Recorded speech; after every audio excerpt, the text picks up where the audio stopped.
You live now? Oh, you're all live. I just did. I am late, George, man. I like to let everybody get their stuff out the way. You know what I'm saying? What's going on, champ? Oh, not much, man. I just saw the text. I was like, let me get on here while it's quiet. I know, right? What's going on in cowboy world, man? What is Jerry and them doing down there? Man, did you see that text I sent you I don't know. Let me go see. in the group chat? It's a video from Oh, Cowboy Huddle. your video in the car. No, the Cowboy Huddle. Oh no, what did he say? He said, okay, you remember when the Cowboys traded for Jordan Phillips? Mm-hmm. Okay, well, the the thing was if Jordan Phillips played 2 games for the Cowboys, the Bills would get 2 draft picks from the Cowboys. Well, he played 2 games, Right. and that's when the Cowboys decided to put him on IR because it wasn't working out. So they, of course, no, they cut him. Well, Buffalo Bills just picked him up, and the Cowboys still owe the Bills 2 draft picks. Click the link. I forgot what we used to call you. God damn it, boy. So since we cut him, the Bills to pick them up. Yep. Yep. So yeah, the Bills picked him up. The Cowboys still they owe the Bills 2 draft picks. What? Yes. Oh my God, they are so crazy. So who got? I'm gonna make it PG. Who got uh, a fist with a prostate event? Yeah, Cowboys got a prostate exam with a fist. Got oh yeah. Man, Uh, like I said, man, I can't, man. This team, man, I what's don't get this team. What is what's I up? do? What's up, young blood? Unmute yourself. Hey, what's going on, brother? What's going on? What's up? What's up, man? How you been, man?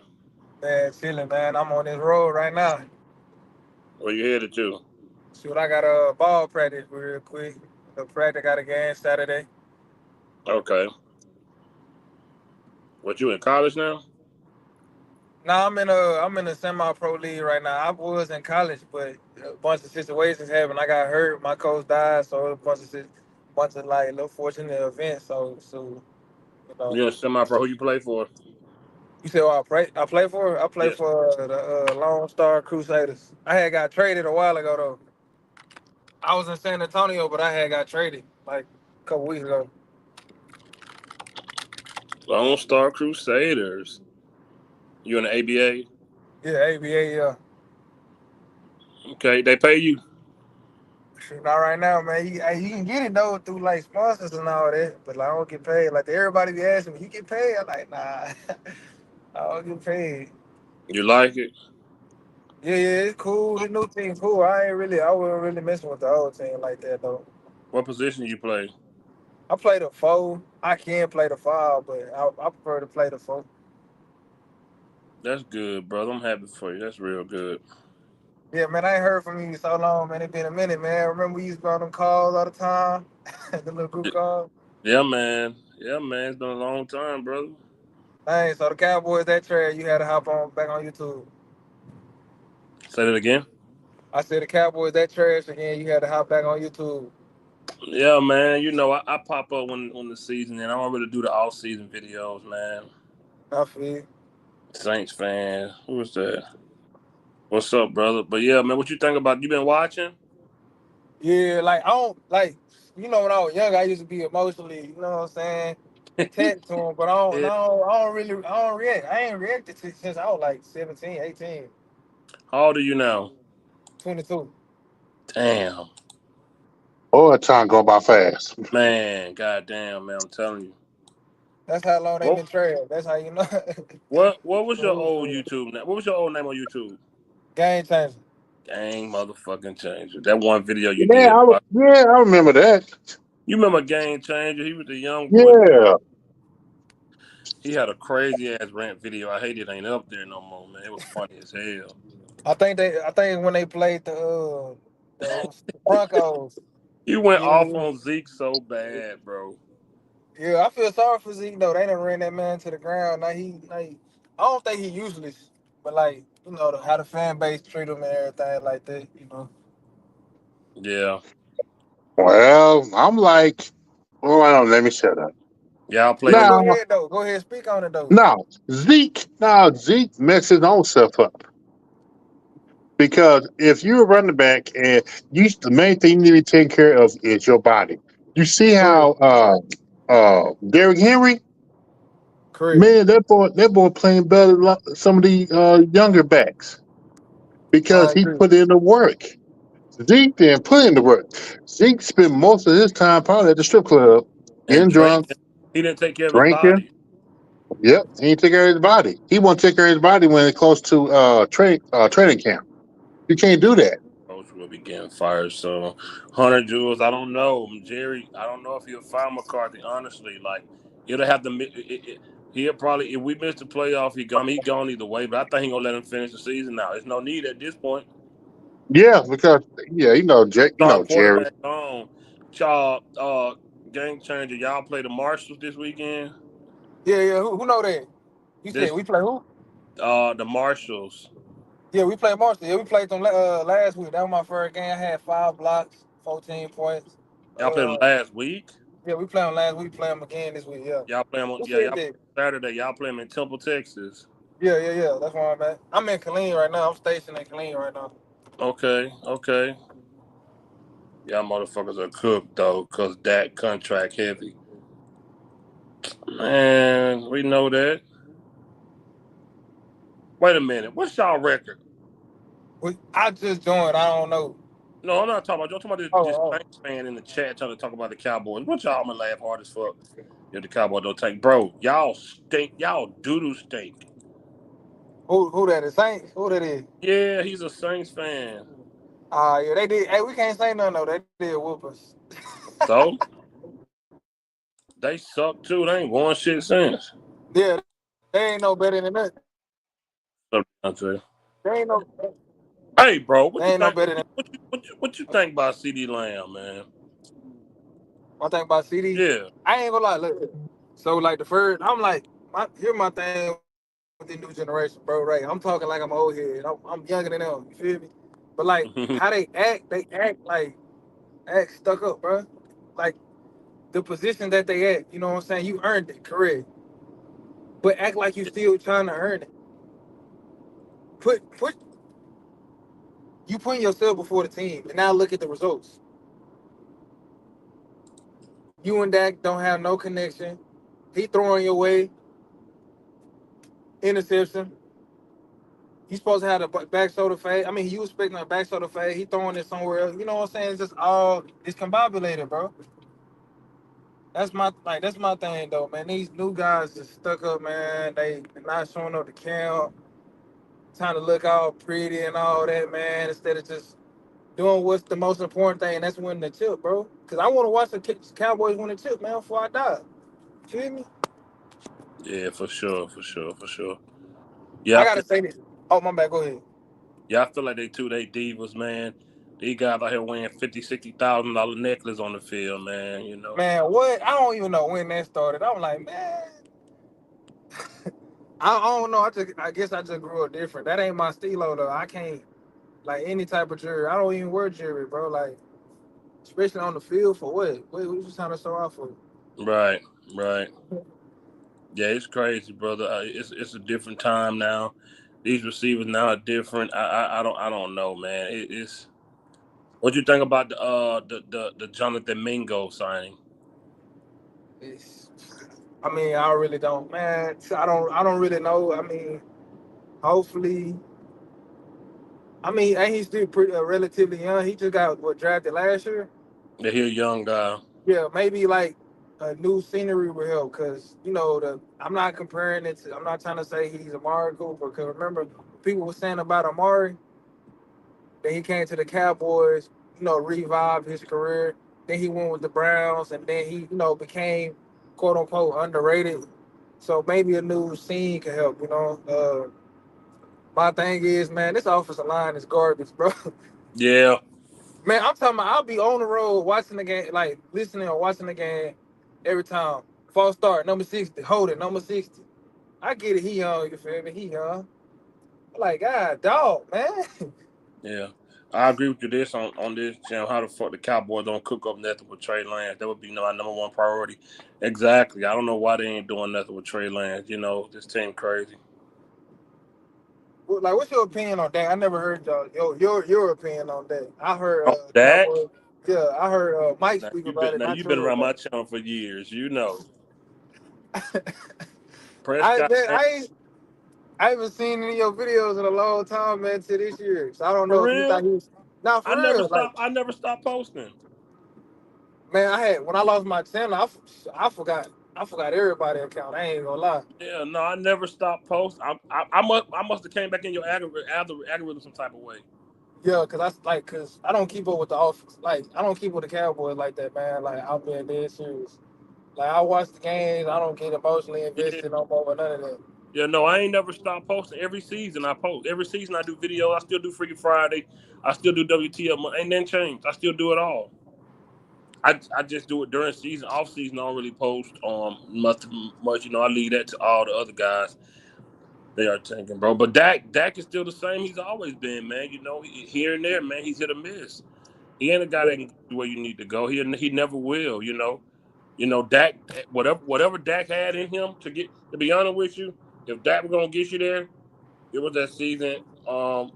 That what that boy named Mark Cooper came in. When Mark Cooper Uh, came in, Dak can get you there 2018, 2019. It's over. You know what that remind me of? who What? A you remind you of? materialistic, a materialistic woman. It costs too much to keep it. I know that's right. I know that's real. Here my thing with that, right? I always thought he was above average quarterback. I never say he elite. He's had good moments, but elite, nah. He lost his best ability, right? His best ability was being a dual threat quarterback. After that injury, he became more of a pocket passer. If you watch how he moves in the pocket, his feet is very heavy. It's like he got a boot on his foot every time. Like it's just his feet is terrible. I mean, he doesn't have a very strong arm, and when he relies on his arm and his mind, that's a disaster right there. That is a disaster right there. Right. Yeah, I agree, man. Mike McCarthy, he's been here way too long. He should have been gone. Bringing Zeke back was silly. You're making him look way worse than he did his last season he was here. It's way worse now. Then with this shit offensive line, you ain't finna get nothing out of Cooper Rush. So now he gonna goddamn look trash because the O line, he's already a backup and undrafted quarterback. Now this O line being so trash gonna make it look worse. Zach Martin need to take his big ass home. I'm tired of seeing him out there fucking up and get bullied around like he ain't a damn all pro and pro bowler. Like I'm so sick of him. I wish he would go home. He should have followed damn Travis Frederick out the damn door because he's out there getting bullied now. He ain't looking no better than the guys around him. Cooper Beebe might be looking the best out of everybody. Him and Tyler Smith. Uh, Everybody else just getting handled. Tyler Guy don't know what what's he's up? doing. What's up? Oh yeah, that's what I was about to say. I was about to say, can you really just put it all on? Like I know some Cowboy fans try to put it all on McCarthy. No, It everybody, it everybody, it, everybody. it start it starts with that front office, man. Because why do we keep getting has-beens? You feel me? Get some new minds, man. Get some what you call it? Some current minds, man, that understand the game, man. You see Houston, they got D'Amico Ryan. He only like what 30? He's still in his 30s, early 40s. Right, Like why are we relying on Mike Zimmer? We relying on Mike Zimmer, uh, Mike McCarthy, like these old minds, these has-beens, man. Get some young guys, man. right, right. Like like I can't put it all on McCarthy because it's like as an old. it's like it. I don't know, man. I just you It's know, not all McCarthy. But do I want to see somebody else? Yes, because I've seen him for 3 years, and we only got past the first round once, and we lost against the same team. What, 2 out of 3 times? Mm-hmm. And then Green Bay whooped us like they was goddamn 2005 Patriots. And like, what was I about to say, man? And that those San Francisco games were very winnable. Your defense kept you in the game. You got rid of Kelly Moore, right? You got rid of Kelly Moore. Who are the two common denominators that you kept? You kept Mike McCarthy and you kept Dak. Yep. You had pretty much the same pieces. You had pretty much the same exact pieces, the same talent, the same talent. Yeah, that hurt me, Hunter Jules. Man, I can't give champs props enough for 2 years straight screaming, "Who is our bell cow? We need a running back." For 2 years, champ been saying that, and now this shit kicking us in the ass. We don't have a damn running back. We don't have nobody that can just pound it in there. Say, man, I give you credit on the video about calling out Will McClay. I've been doing it for years, bro. People think he's Yeah, some guru. He's not. He's terrible. man. Yeah, I give you credit for that, man. I had to, man, because He I hit 4 5 years. because because that trade that they did with that with Jonathan Mango, that's a Yeah. trade you did not have to do. We don't need no receivers. We need running backs, defensive tackles, I agree. uh, offensive line, safety. We could have got any other position except for a damn running. I mean, damn wide receiver. Why is the fuck is Tony Pollard second AFC in rushing all of a sudden? The offensive run scheme is trash. Yeah, it is, man. Oh hell yeah, it's trash. I saw Tony Pollard score a touchdown the other day. He's over there doing it. He's over there doing it, man. It's just sad, bro. This organization will never go anywhere. You know what I'm saying? They don't. We never bring the right coach. They ain't gonna bring. Jerry want guys he can relate to. Guys that look at a guy that came up in his time. That's what Jerry wants. That's all Jerry wants. Anything else, he won't get them. He Or won't do guy, it. okay, or guy to kiss his ass. Mike McCarthy said he don't like that Deuce Vaughn ain't fucking active. Aren't you the fucking coach? What you mean you don't Man, like? he not running nothing, man. McCarthy not running nothing. Everything run through Jerry and Stephen Jones, man. I seen the Yep. video of David Irvin talking about this, man. I seen the video a while ago. Like 2 days ago, he was talking about Stephen Jones. Really the one everybody need to worry about, not Jerry. He said he don't like Stephen Jones, man. It's a video that David Irvin dropped, man. Draft Or guru or he Savage. doing an Up. interview or something like that. Hello, everybody. Hello. Sorry I'm late. Hello. All good, brother. All good. What you were saying? What's up, I don't want to Savage? call you game changer no more. What you want me to call you? You grown man now. He's all grown, man. So you can call me Kale, man. Yeah. Call me All Kale. right. All right. That's sad, bro. I've been knowing you since you was in high school, and we still ain't won shit. And now you play fucking semi-pro basketball, and we still ain't won shit. Ain't that some shit? Seriously, Hey, bro. You was listen. making Hey, rant my Rangers won videos. some though. My You Rangers was won some. I ain't tripping. yeah. You was doing rant videos about this team when you was in high school. Your rant video about Zeke, you was like a senior, bro. Nah. I was 15. You was 15 when that happened. Yeah. Still a Oh, smart 15-year-old you was. oh, he went off, bro. He went off. Goddamn, he was like, "Dak, you suck. Zeke, you fat." Like that shit. He went crazy. I wish I had that video. It was a goodie, man. It was a goodie. Nah, but I used to watch y'all videos and get motivated and everything like that. So I said, shoot, I can try some videos, man. Yeah, for sure, man. For sure, I appreciate it, man. It's all love, brother. We all grew up on this bitch together, man. We was all goddamn trying to figure out this YouTube shit, coming up on this shit together, all them late night video chats and stuff, man. Yeah, it's been a long time. Nah, It's been a lot of years been at this shit, man. Savage, what you know about Jonathan Mingo, man?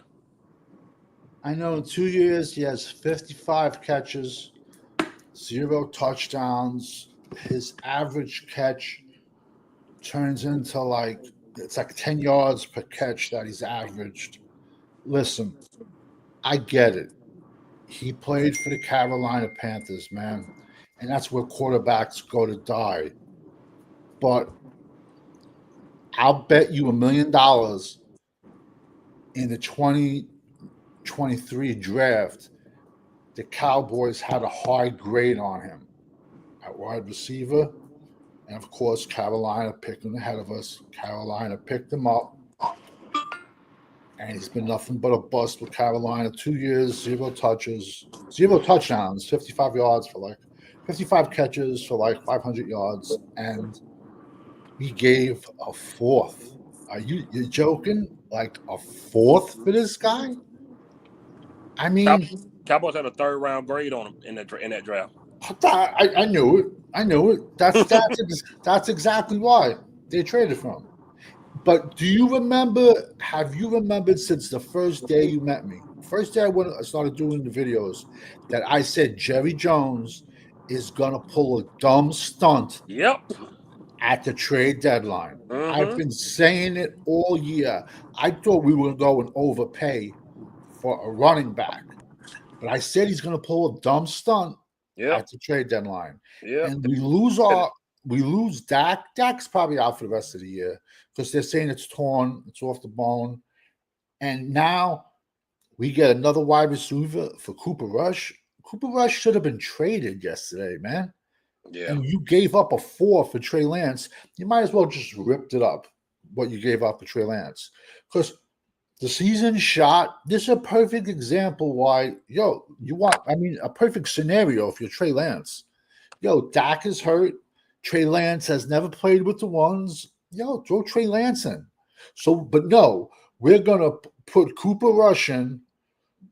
So some games there might be like a 10%, 20% chance. I don't want to do the Scott Steiner math again, but like 25% chance of winning, just so he can audition because he's going to be a free agent at the end of the season. Why not just play Trey Lance the rest of the year? I'm sorry, bro. It's just like that's why I talk. That's why my college is a college draft channel, because I would literally slit my wrists if I had to talk about the Dallas Cowboys every single day and the dumbass stunts that they move. No one was giving up a fourth for Mingo. Nobody. So the Cowboy, what you got about the Jonathan Mingo spot, man? What you think? Unmute yourself. There you go. It's another wasted draft pick. Remember, I just said, what was it, on Monday? You don't take draft picks away from a new head coach.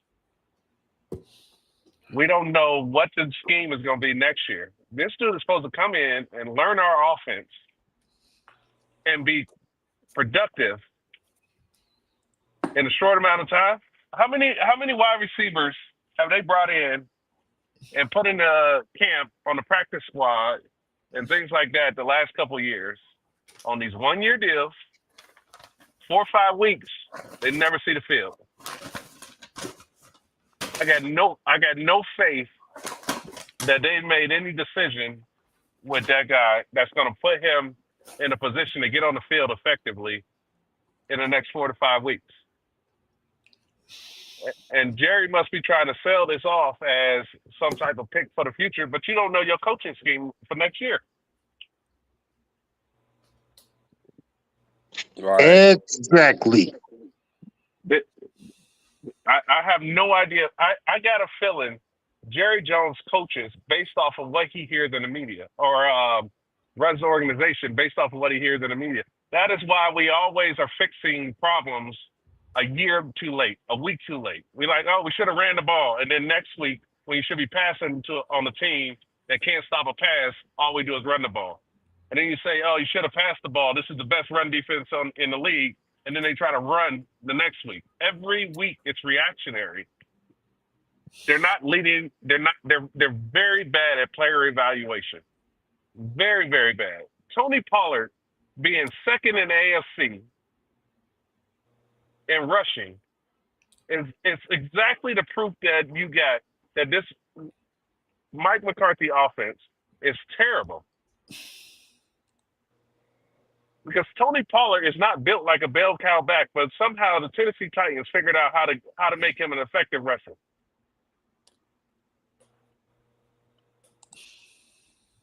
I don't understand it. My mind is completely blown because every single player that is okay in Dallas or play subpar, they go to a different team, and the following years they're making ESPN highlights. But for some reason, we can't get it out of them here. It blows my mind. Right.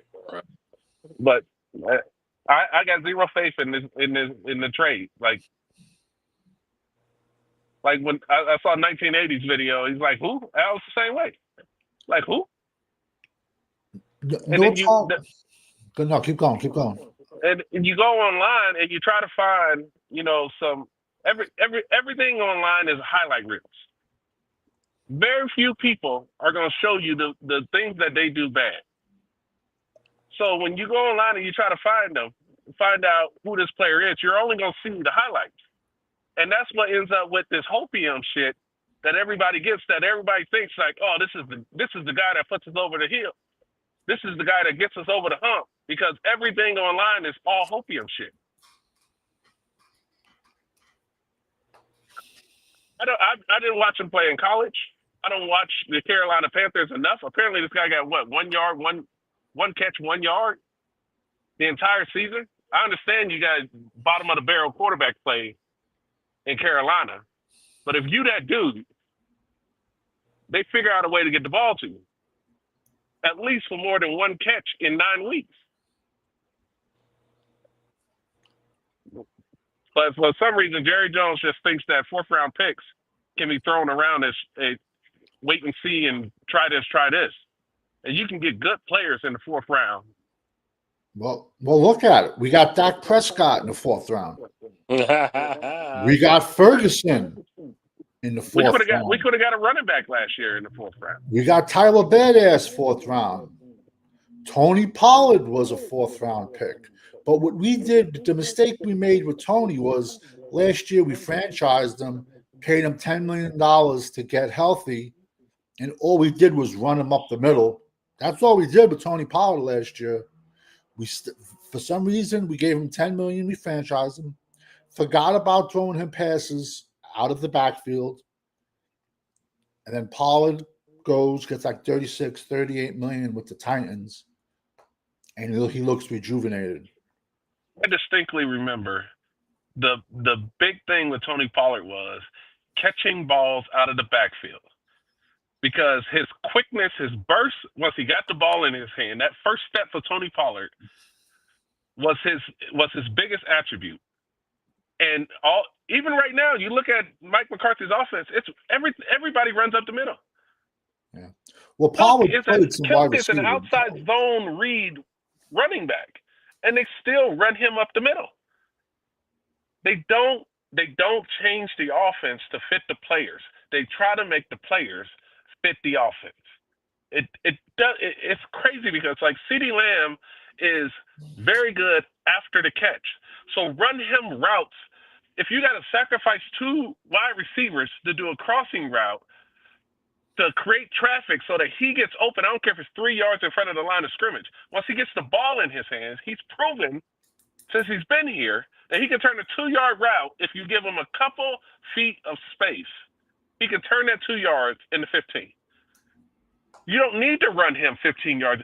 Get him in space, create some congestion around him so that he can get underneath the traffic and create some yards. Listen, the whole Pollard thing was a disaster from the start. He snaps his leg versus the 49ers in the playoff game. And we franchised him like what, a month later, 2 months later, basically pay him $10 million to get healed. And then we just run him up the middle the entire year. And then he goes and he signs a $36, $38 million contract with the Titans. The one thing that's pissing me off big time about the Jonathan Mingo trade is if Dallas keeps going the way they are, to schedule win losses, that fourth round pick is really going to feel like a third rounder. It's going to be it's going to be the first 10 picks of the fourth round. So it's going essentially to a feel third round pick. It's going to feel like a late third round pick and another draft in a row from unless we get a fourth comp pick, unless we get a comp pick in the fourth round this coming season. Don't you need to lose a first to get a fourth round comp pick? The way the actual for the formula is, I don't exactly know. I do know each team is you can only get a maximum of 4. I do know that, but I don't know how the formula works. Yeah, I think you have to lose your first round draft pick to free agency in order to get a fourth. Everything else is below that. But as of right now, we don't have a fourth, and we're going to go again from our pick in the third round to our pick in the fifth round.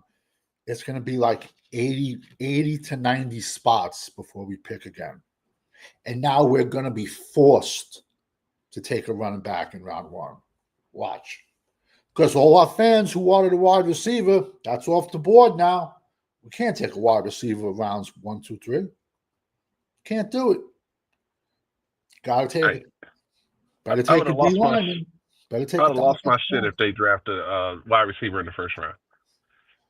Listen, let me ask you an honest question. Who's going to sell more jerseys? Austin Gentry, running back, Boise State, who's like, this is a monster running back draft. I can rattle off 20 of them off the top of my head. Or an offensive lineman draft, or an offensive lineman. Who's going to sell more jerseys? It's a joke. Yeah, because everything with Jerry Jones is about dollars. And I don't think a lot of fans, especially younger fans, know that Jerry Jones is the Cowboys are the only organization in the NFL that does not revenue share merchandise. Yeah, because he took them to court and he won. Yep, they're the only team.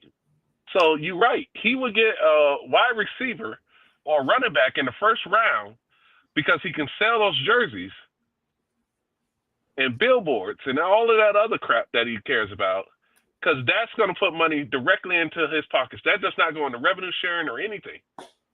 That is strictly Cowboy revenue. It does not go into the pot with the rest of the NFL. I see a question up. Who's that to? Oh, that's not a question. I saw Cowboys Corner ask the question. No, I want no question. Oh, okay. Just checking. We got a lot of needs, and I wouldn't be mad if we draft. So, no.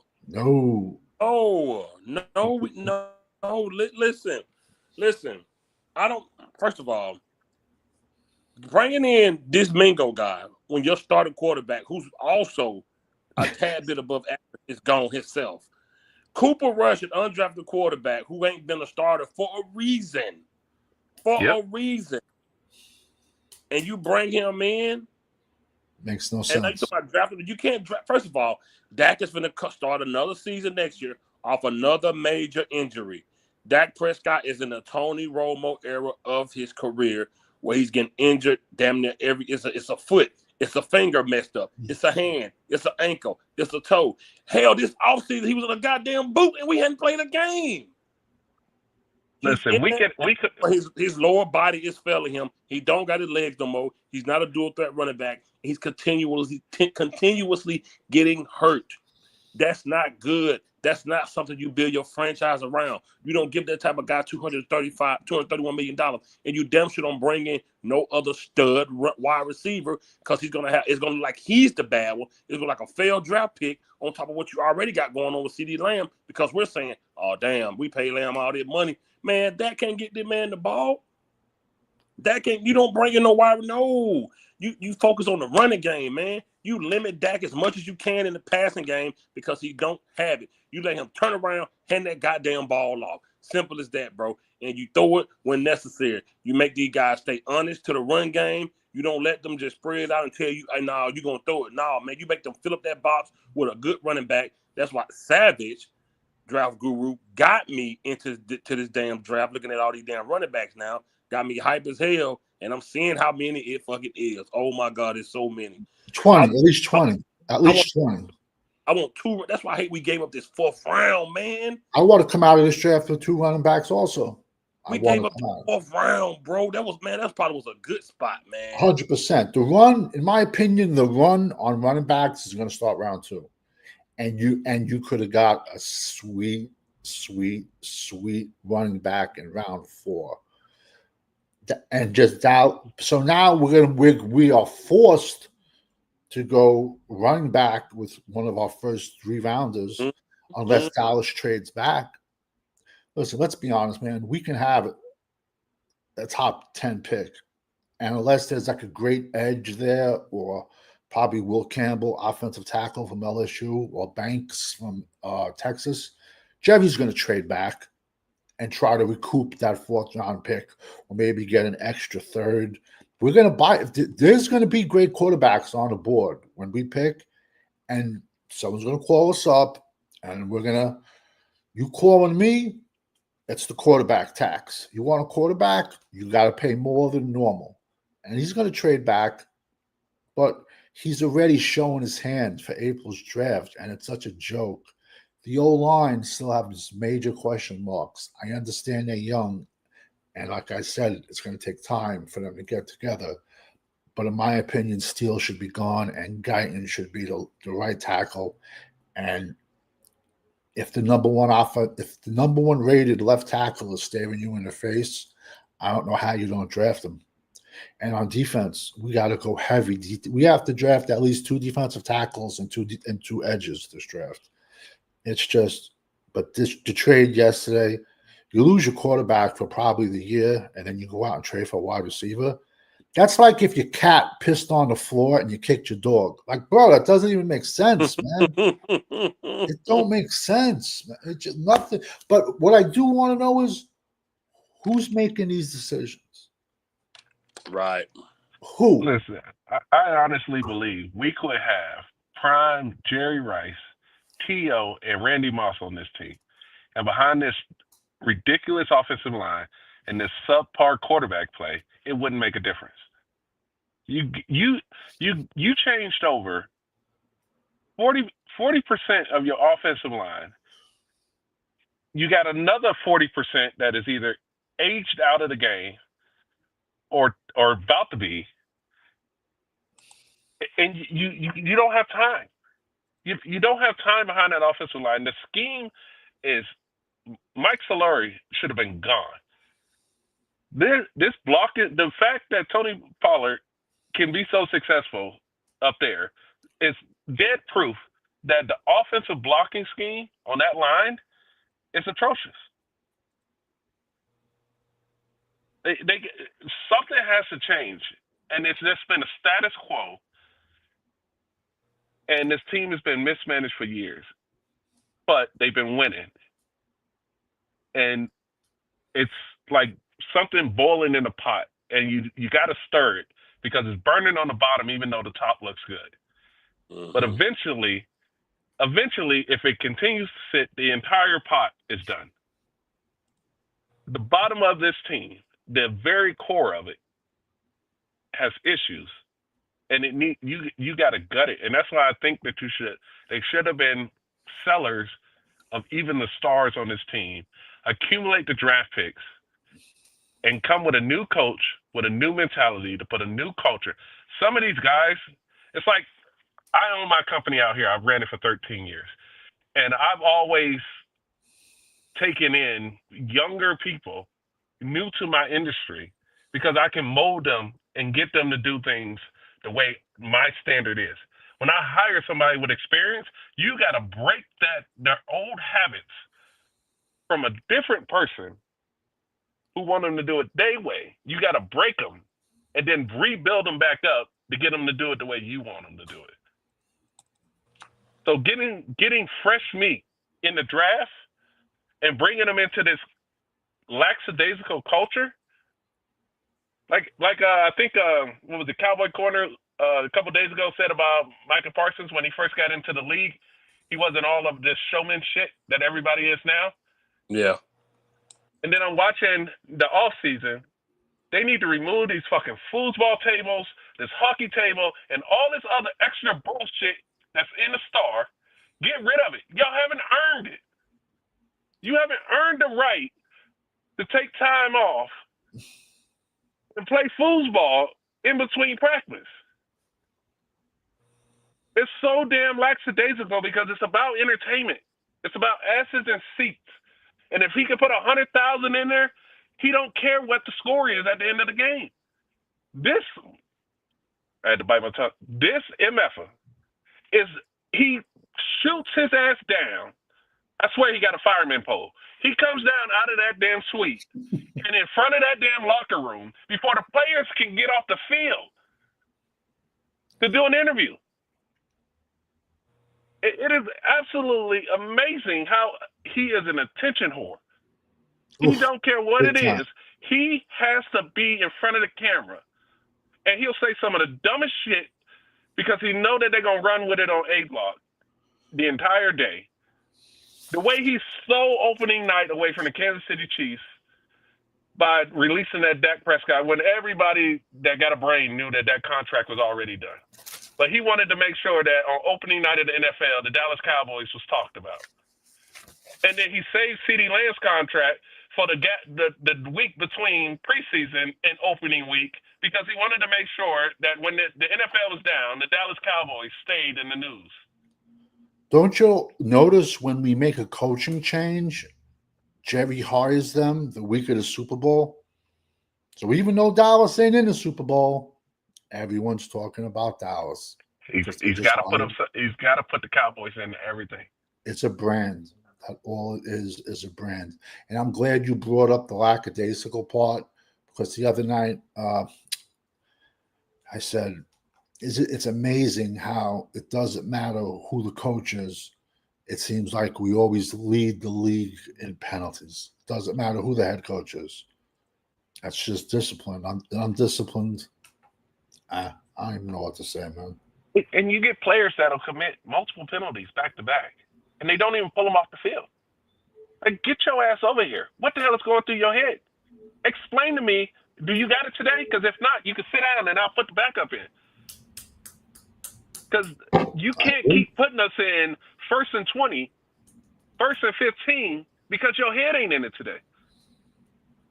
Sports is the only profession where they give people excuses for saying a grown man being paid millions of dollars to do something, they can use the excuse that they got emotional to act stupid on their job. If you woke up tomorrow and you wanted to be an asshole and not listen to your boss or half-ass your job because you thought your boss was about to be fired, your ass gonna walk out the door with him too. They gonna fire you right with him. You don't get to say he leaving, so I get to ignore my job. McCarthy's probably gone, but that don't give you a reason not to do your job.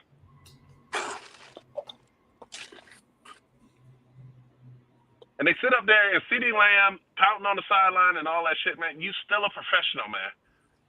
I get that you frustrated, but you're still a professional. Don't let your frustration with Dak make you a worse wide receiver for the rest of that game. When I played, I had a standard. I didn't give a fuck what the guy next to me did. I was going to make sure I did mine. Because I hate losing. I can take a loss. But when I look up at that scoreboard and there's still time on that clock, I'm pissed off if we down. They don't give a fuck. They sitting on the sideline laughing. You down by 20. Why are you laughing? You don't like losing. Losing boils my blood, man. It boils my blood. I can take a loss because once the zeros are on the board, there's nothing you can do about that one. But in the process of losing, I feel like I can do something about it. I'm not going to be sitting on the sideline laughing and giggling. When the Lions were blowing us out, Micah and Maxi Pad were on the sidelines laughing. So where's the leader to rip them apart on the sidelines? Where is the leader to rip them apart when you're watching film on Monday? Where? Well, Monday's the off day, so Tuesday? Where are the leaders on this team? Where are the dogs on this team? I can't find one. Thank you. I can't find one. And And people those kept aren't saying, my words. Those are Charles Haley's words. and people crown Dak Prescott a leader because everybody, no matter what team you're on, the quarterback is always considered a captain. That's not true. No, 100%. You're right. It's not true. Dude, When I played, there was only 2 years when I played football that the quarterback was the captain. There's you telling me the Ravens that what was his name? Trent Dilfer was the big dog on campus No, Ray over Lewis. all those guys on the all those guys on the defense. If Ray Lewis said something, Trent Dilfer better shut the hell up and do what was told to him. Him and Ed Reed. That was Ray Lewis and Ed Reed's team. We got such a lackadaisical team, and it still boils my blood that damn Jerry Jones landed that helicopter on that practice field, not before practice, in the middle of practice, and then struts off the field like he Vince McMahon at WrestleMania, and goes over there and laughs and giggles with Dak Prescott in the middle of practice. Well, he has all our money. That's why he's laughing. That's why you can only hurt the Joneses one way, and that's in the pocket.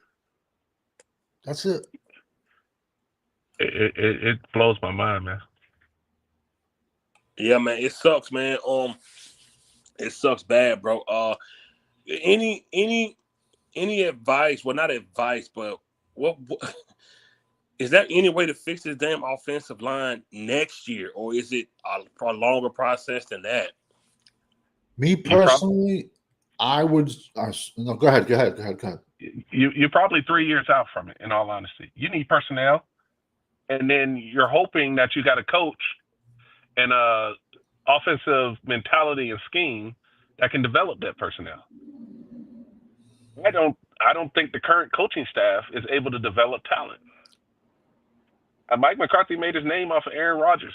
Aaron Rodgers is a generational quarterback, or at that time, he covered over a lot of offensive deficiencies because he was the king of backyard football. Once the play broke down, Mike McCarthy play is trash. Boom, 3 seconds, that play is over. Backyard football time. Down the field, 40 yards, toe tap on the sideline twice, beat the Cowboys in the playoffs. That's not design.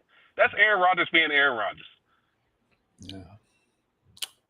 Listen, so you're not gonna fix it. You're not gonna fix the offensive line, even if you brought in guys from next year. You're not gonna bat 100. You're not. If you grab 2 offensive linemen in the first 2 rounds, you might get one that turned out to be who you want. Yeah, it all depends where we're picking. It all depends if the number 1 offensive tackle, Will Campbell from LSU, can fall in our lap. And I'm sorry, Steele is cut the day after the season. He's cut. I moved Tyler Guyton back to his original position at right tackle. I moved Cooper Beebe over to right guard. And then I would take if we get an offensive tackle, either Will Campbell out of LSU or Banks from Texas. Those are the 2 top-rated offensive tackles, and they both play left tackle.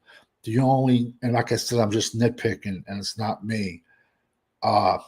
Banks from Texas, he's only listed 6'4". So guys in the NFL like throwing shorter, good left tackles. They like switching him to left guard. But he's built kind of like with Trent Williams, bro. The kid is super wide. Like I said, me personally, next year, I move Guyton to right tackle. He'll have a year under his belt. He'll be bigger, stronger, because he has the frame to put on 25 pounds and still look skinny. I would put BB at a guard because he played every position in the world: left tackle, left guard, right tackle. But yet all the Dallas fans and all the Dallas coaches thought it was going to be a seamless process switching him to a position he's never, ever played before. So I was against putting BB at center from the get-go. So either we try Hoffman at center, or we have enough picks next year where we can draft 2 offensive linemen. I get you around 6 center, no problem. I'll get you around 7 center, no problem. I'll get you around 5 center, no problem. And he'll play. But I got a question for you. Shoot. If you got a second. Do you think that they keeping Tyler Smith at guard because his contract he's got to be signed next year, and guards are cheaper than left tackles. And then once he's signed, they can kick him out to left tackle. Nah, because then he's going to hold out and he has a bitch. If they leave him at left tackle, you got to pay him a left tackle money. Yeah. That's like an extra $10 million a year. I wouldn't be surprised if they have that in the back of their mind, but also, like, the kid's an all-pro guard. If it ain't broke, don't try to fix it. Let him be let him be an all-pro left guard, and let's go out and draft, an offensive left tackle. The way it's going, we're gonna have a top 10 pick, and it's got to be offensive line. It could be a or top defense, 5 pick. or defense. If you got a Haloli Nada, Via Vega type of defensive tackle, I'm all for that too. There's sick edges and sick defensive tackles in this class, but I know what I'll bet money on. And today is November the 7th at 29 hours. I'll bet money if Dallas is in the top 5, top 10, and there's a quarterback on the board, they're going to be like, we're open for business and we're going to trade back. Watch. Because I really highly think Dallas is going to draft a quarterback after giving Dak Prescott $240 million. No, they're going to either re-sign Trey Lance to be the backup or Cooper Rush. That is all. I think that's already a given. Yeah. There's no way they're going to use a top 5 or 10 pick on a quarterback when you got $60 million for the next 4 years. So in a perfect scenario, let's say we're picking 7, 8, 9. In a perfect scenario, the top four quarterbacks go 1, 2, 3, 4. Then that leaves you with the number 1 corner, number 1 wide receiver. I'm just throwing positions. Yeah. The number 1 edge, number 1 defensive tackle, and the number 1 left tackle right at your hands. And I'll go back and I won't pick Gentry from Boise State. I'm sorry.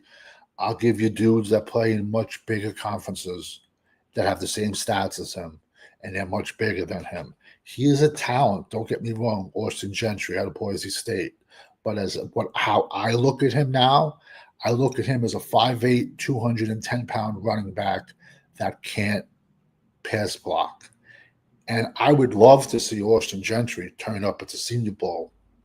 But I'm a betting man, and I'll bet $10 he won't. Because in linebacker, running back drills, when they have the running backs have to pass block, there's going to be 6'2", 245-pound men at linebacker that's going to run his ass over. So in the big scheme, I want to come out of this draft with a speedster and a big giant bruiser out of this draft. I'd keep Rico Dowell as an RB3. I'll keep him. But we have to, people forget, like 2 years ago, it was when the Ravens lost 3 starting running backs over the course of like 2 weeks. People forget that. So we have 10 draft picks. Why do you only want to draft 1 running back in a loaded running back class? It doesn't make sense. There's small running backs, there's big running backs, there's speedsters, there's bruisers, there's goal line backs. Get me a speedster, get me a giant bruiser. Well, and the sad part is we lack so much talent across the board that it don't matter who you pick. We need somebody at every position on the board. You're right. This team is 2-3 drafts, two or 3 drafts away. And then you only got about 2-3 years if you strike good. If you strike gold over the next 2-3 years, you only got about a 2-3 window because all of those players are going to be due contracts. They're pretty much going to be you due cannot next year. miss. And we've missed. The last 2 drafts have been big misses. And it takes years to recover from that. The fact that you got Dak's contract, CeeDee's contract, Diggs' contract, nobody ever talks about. But when he signed, he was the highest paid cornerback. Oh, yeah. And don't forget about Steele contract, too. You got Steele. Steele's going to be cut, but he's still going to hit the books. And then you're going to have to do something with Tyler Smith over the offseason. Tyler Smith Jake Ferguson, Duron Bland. I'd Well, I think trade you, Dick. I think you gotta franchise tag Deron Bland because this team has a history when players get serious injuries that miss significant amount of time, they don't come back the same player. And before you can commit to Bland, you got to make sure that he can come back and be what he was before. But we'll see that next year. But with paying He's due Dak, this offseason. no, this is his third season, so next year will be his fourth season, and then we could franchise him in the following year because Bland I think was a fifth round pick, so they get That's 4 years. if he don't sit around and talk to Yeah. CD and try to hold out.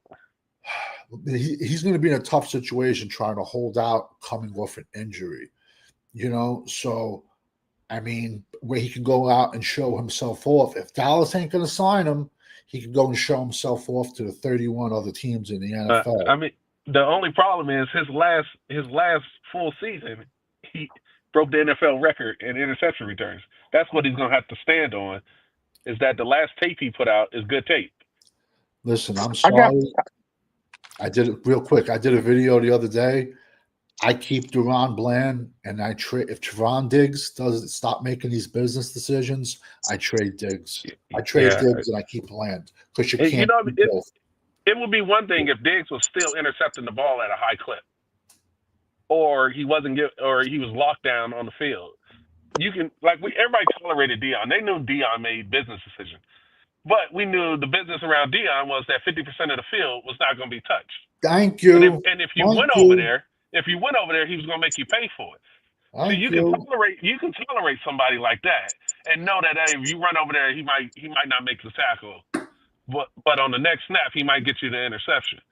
He Diggs took is I have a not doing question. that right now. Also, I have a question for y'all guys. Okay, with Jordan Phillips being cut by the Cowboys, and the Cowboys they traded Buffalo a draft pick, and they said that on stipulation, if he played 2 games, the Cowboys owed the Bills 2 draft picks, and now since the Cowboys cut him, the Buffalo Bills picked him back up.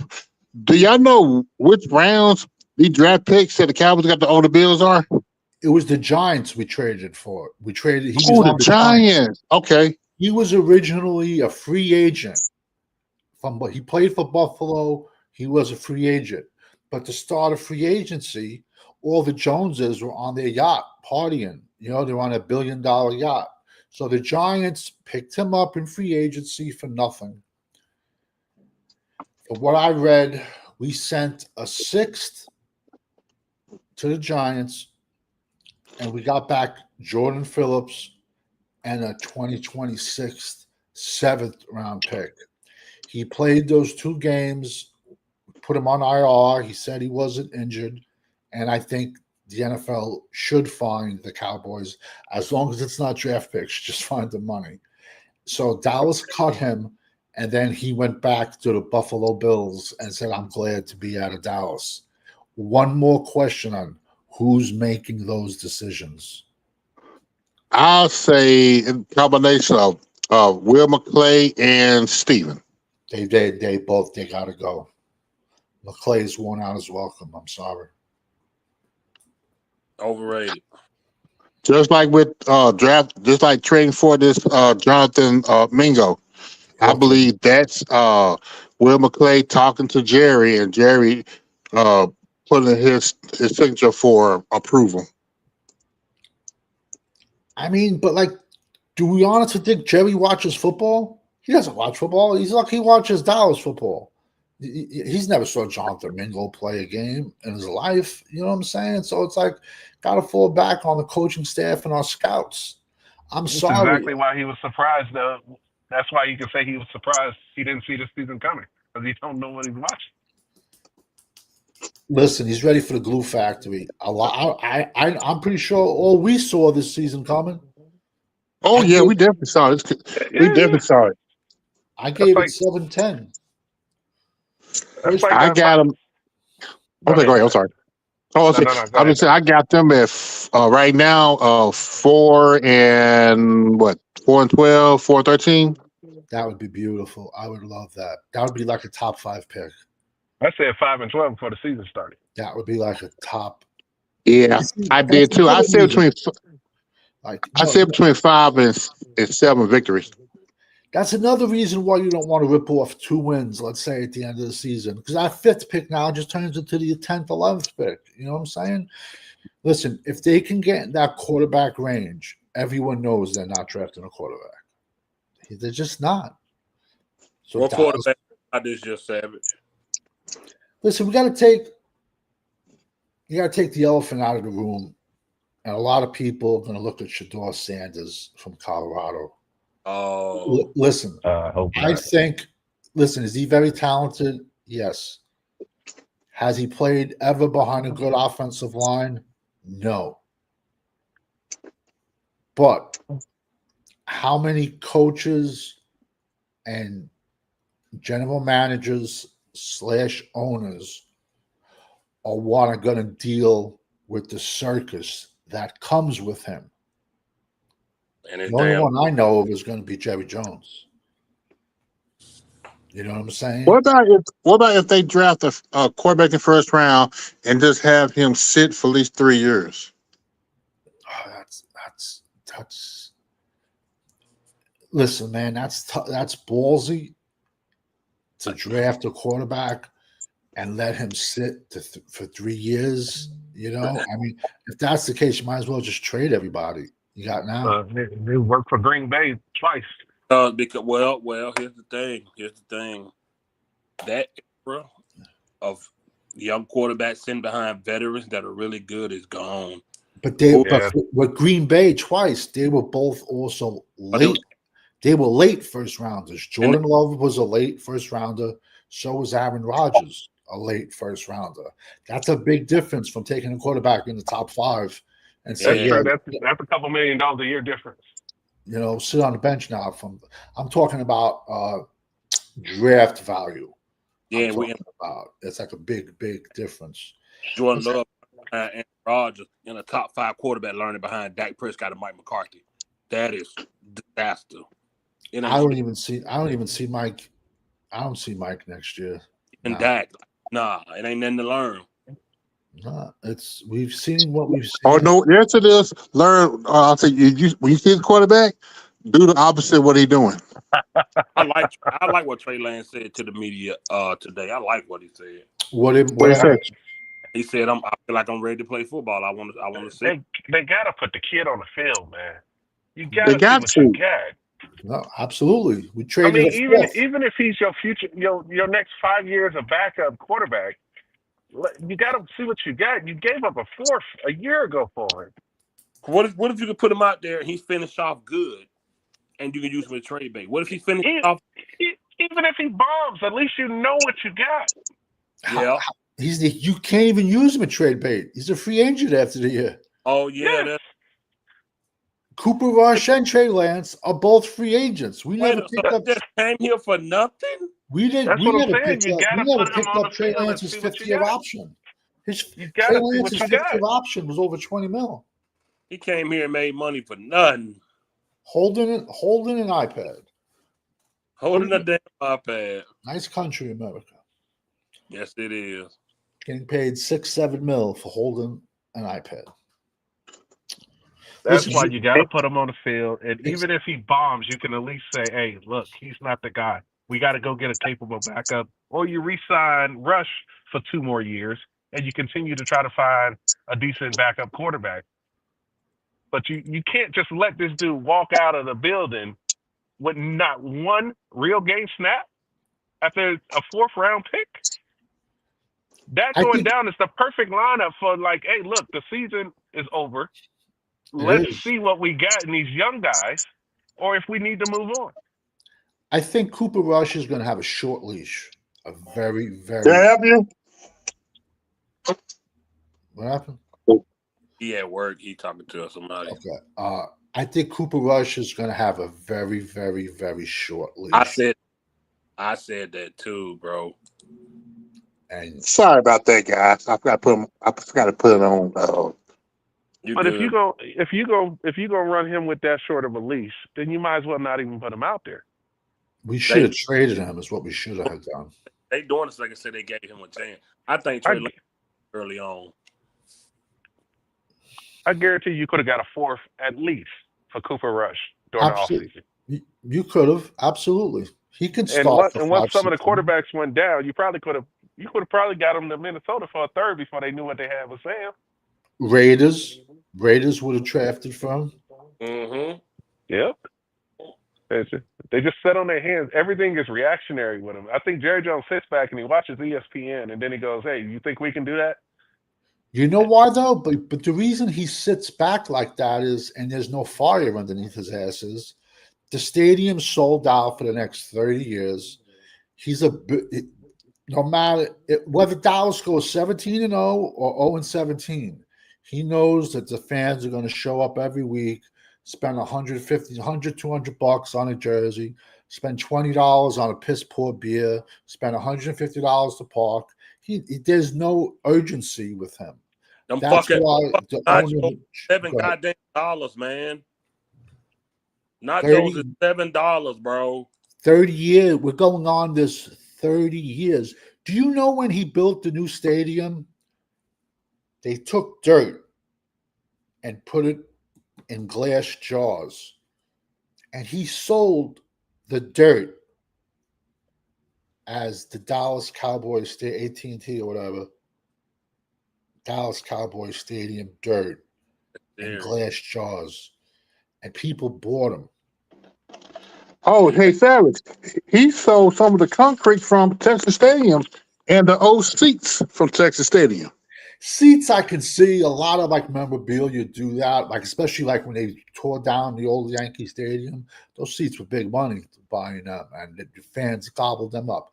I can see that like in a man cave. You know what I'm saying? I mean, they're not comfortable to sit in, but we ain't won nothing in 30 years, man. 30 years. 30 years. And rest in peace to my pops, man. My dad bled blue and silver. He had the Cowboy star on his forearm. Underneath it, he had "How about them Cowboys?" And for the last 28 years, he said, "You know what?" His name was the same as mine, Danny. And he would say, "It's not even enjoyable. It's not even enjoyable watching Dallas play. It is. It's a joke, man." But as much as we rag on Jerry, man's a genius, man. What team hasn't won nothing in 30 years and is the highest valued franchise in the NFL? We're the highest valued team in sports. Period. Any sports. There We you go. everybody. In the entire world. Think I would get a damn Lombardi? If the Carolina Panthers started selling tours tomorrow, who would go? Like, who would It'd be 5 people. Me in fifth quarter, we spoke about this a million times already. Dallas's last preseason game, there was 80,000 people at a preseason game. Listen, I know I wear my aluminum hat when I talk Dallas because I try not to talk Dallas because I have a draft channel. I'm truly convinced Jerry got burner accounts, dudes out there just to talk great about them on YouTube. I'm truly convinced about it because some of these content creators are just blind or got dropped on their heads as children. I just don't get it. I don't even think he needs to pay them. I truly believe he has people. Listen, I know people that have worked for Fortune 500 companies, and their job was to go on Twitter and make posts all day. That's what their job was. Yep. And Jerry does the same thing because it's like when we did trade for Jonathan Phillips, we had so many content creators who they made it seem like he was the next Aaron Donald. Oh, we got the big guy in the middle. My response was, that's Don Terry Poe, Gerald McCoy, part 2.0, bro. Come on, man. Hopium. It's and I joked around yesterday. I said by Friday, Jonathan Mingo is going to be Randy Moss by Friday with some of these content creators. They already got their videos on their channel. They hyping him up already, bro. Oh, thank you. It's like all clickbait shit. Like I said, you will not find lowlights. It's all highlights. They don't sit up there and show that 9 times out of 10, this guy can't get out of this break. His route tree is only 2 or 3 routes. He has no catch radius. They never show all the bad. They just show the good. And you can't get a fair Reality, evaluation of these players because outside of people like you that's studying for the draft, the average person is not studying or watching all of these teams play, especially guys drafted in the 4th and 5th round on these teams. They know the big names. No, I You agree know with you. your team. You don't know the other teams. You might know a divisional rival and stuff like that because you're watching the games frequently. But I don't know the 4th string wide receiver on the Pittsburgh Steelers. I don't know the backup quarterback on the Minnesota Vikings right now. I don't. I don't follow them enough. They And did this the problem. Go ahead. same shit with Hearns when we got him. I'm telling you. When we got Alan Hearns, they did the same shit. I promise you. All the content creators, Jerry, they hyped him up like a son of a bitch. Hyped him up. I call it that's what they hopium. do. I There's call a it hopium. video. There's a Every video out there of when Troy Aikman was still playing for the Cowboys, and it's training camp. You can see, he's all padded up. He has his helmet, everything, and he's taking a rest, and he's talking to either an assistant coach or a scout, and he's like, Jerry just blows up everybody. He goes, I get it. Sometimes we hit, sometimes we miss, but this guy blows up every single draft pick. And this is Troy Aikman saying this. And Troy Aikman already has come out and said he retired early because he got tired of getting concussions and he got tired of losing. That's why he left early. He almost went back. He was this close to playing for the Miami Dolphins, Troy Aikman. A lot of the young cats don't know that. He was, because Jimmy Johnson never wanted Dan Marino. He got Dan Marino shoved down his throats. Troy Aikman was this close to going to the Miami Dolphins, man. I'm just 30 years of this. It's just, it's makes you just care less and less, to be honest with you. Hey, fellas, I got to slide out. I appreciate y'all for having me on. Great talking to you, man. All right. Easy. Man, it's just the fact that people want to say that we're just doom and gloom, but no, we speaking reality. And the problem is this Jerry Jones, Stephen Jones led team is garbage. It's a damn circus show. I agree with you. I agree. Yeah, if you want to see the circus, go see Ringling Brothers and Barlin Bailey.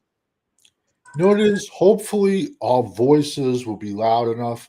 In my opinion, 10 years, there's not even going to be cable television in 10 years.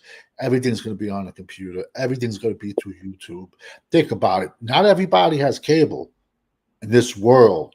Everybody pretty much has, Wi-Fi. YouTube is going to be, YouTube's going to throw a giant zillion dollar package at the NFL. Throw our games there, or it'll be Amazon Prime. It'll be like, and we just got to keep doing what we're doing, man.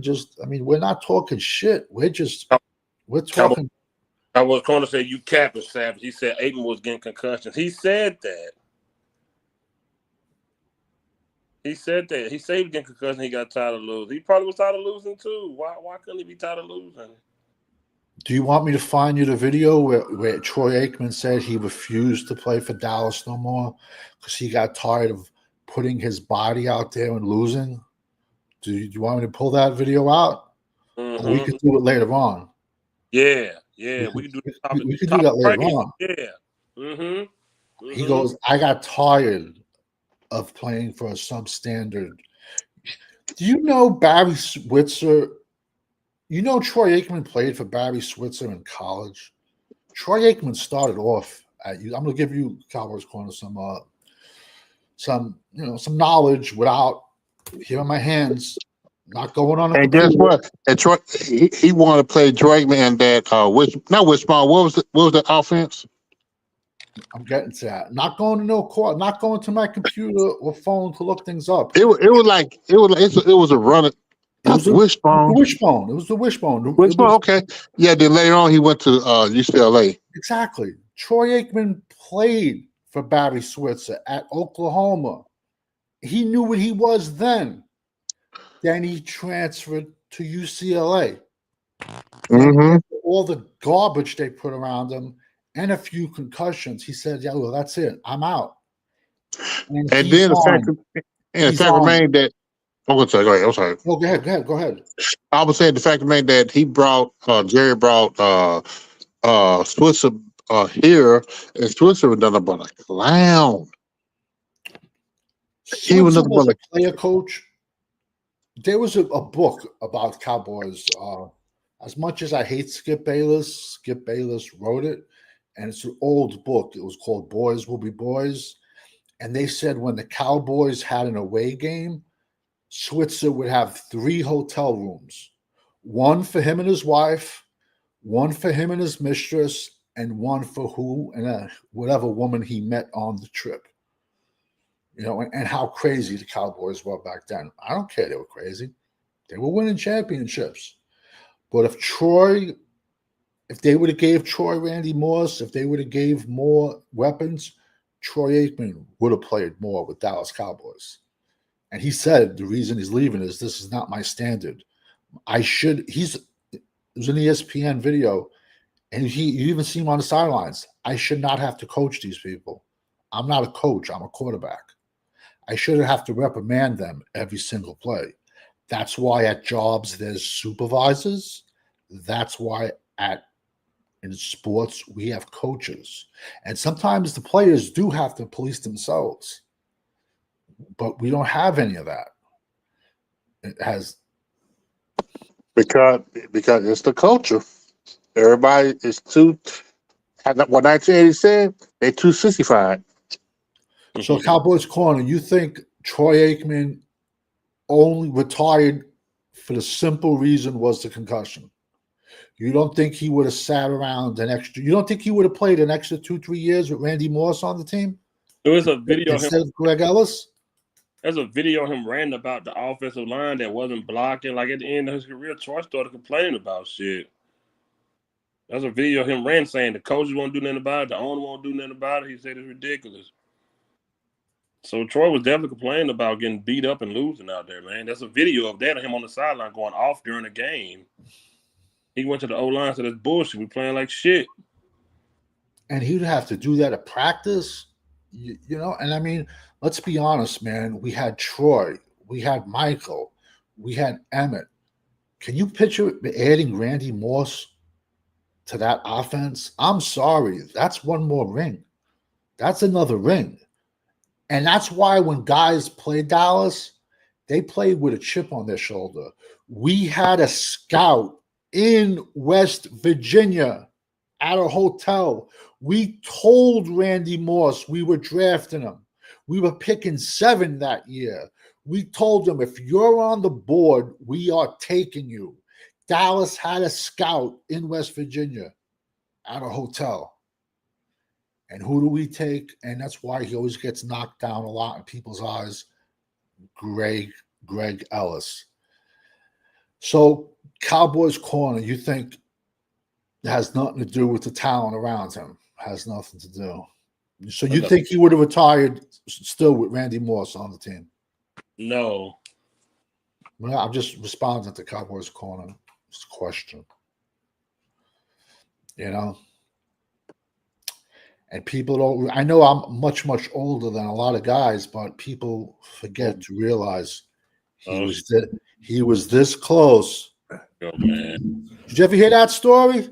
How Aikman was going to play for Miami Dolphins? That's all it is. Savage is a story. He had back injuries and concussions. No. That's all it is. It's hearsay. It's conspiracy. It's not real. It's not true. They made it up. If Dallas drafted Randy Moss, you don't think he would have stuck around? Back injuries and concussions. Every quarterback has a back injury and concussions. How many concussions did Joe Montana play? Have you ever heard of him? Mm-hmm. Because I asked you. Let me see if I ever heard of Joe Montana. Hold on. I asked you if you ever heard of. You never even heard of Bruce Smith. He's a linebacker. We're having conversations because you're all about stats. Bruce You Smith never is a even heard of a linebacker. man named Bruce Smith. Leads He's the a league in linebacker. stats. Joe Montana started getting concussions in like '88, man. He looked pretty good when he went to Kansas City, but I hate it when I see legends. And I hate Montana, bro. Let's not get that nothing For straight. somebody that's not a Cowboys channel, sure does talk a lot about the Cowboys. Say that again? So for someone that's not a Cowboys channel, sure does talk a lot about the Cowboys. A few weeks ago, you were calling yourself a draft guy. On the Do me a first favor, report do me a during the favor. draft season, Go like yes. this. Go like this. Do not look at your computer. Do not look at your phone. Name me 10 first rounders in April. Don't look at your phone. Don't look down. Just go like this. Look straight. Look straight. Come on. And name me 10 first round players for April. First of all, Let's I go. start my draft stuff after the season, not during. No, you were talking about running back a couple of weeks ago. I was. Fifth quarter even they said something. He's like, "Oh, you're a draft guy now," and then so now you're a draft guy. So just go like this. You'll be on the show tonight Go on the like this. Frisco Report, and we'll talk draft. Go like this, and name me 10 people that are gonna get drafted in April. Don't look down. Don't look at your phone. Don't look at your phone. Don't look at your computer. Name me 10 guys that are gonna get drafted in April.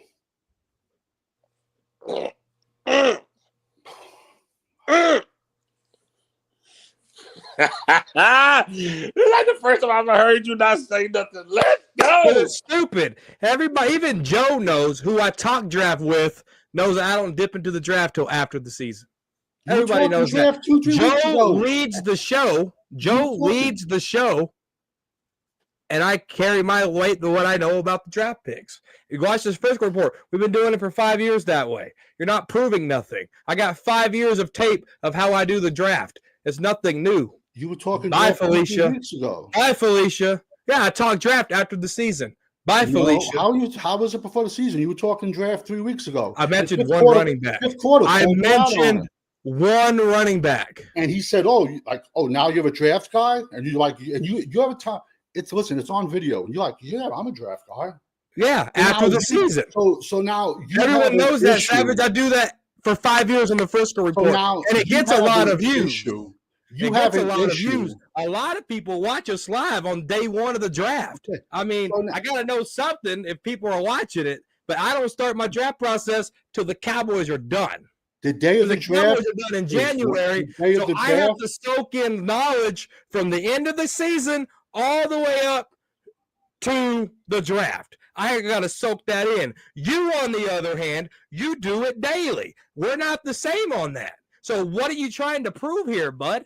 Well, when it comes to the draft, first of all, everybody who watches the Frisco Report, everybody that watches Cowboys Corner knows that I don't talk about the draft until later. I mentioned one player that's in next year's draft that's a running back, and now all of a sudden I'm this big expert. I didn't question you on it. You're not proving nothing. Everybody that we got over 500,000 downloads on all the podcasts. So I know what I'm talking about once the season is over. Once the season is over, okay, that's what I'm talking about the draft. I have 145 videos on my channel. Hold on. Less than 5. Less than 5. Hold on. About Cowboys. This is your encore clap now. Hold on, bro. We all know why you're so mad today. We all know. Everyone knows why are you mad. Okay? Why am I mad? I'm gonna keep my mouth shut on that. Because Donald Trump.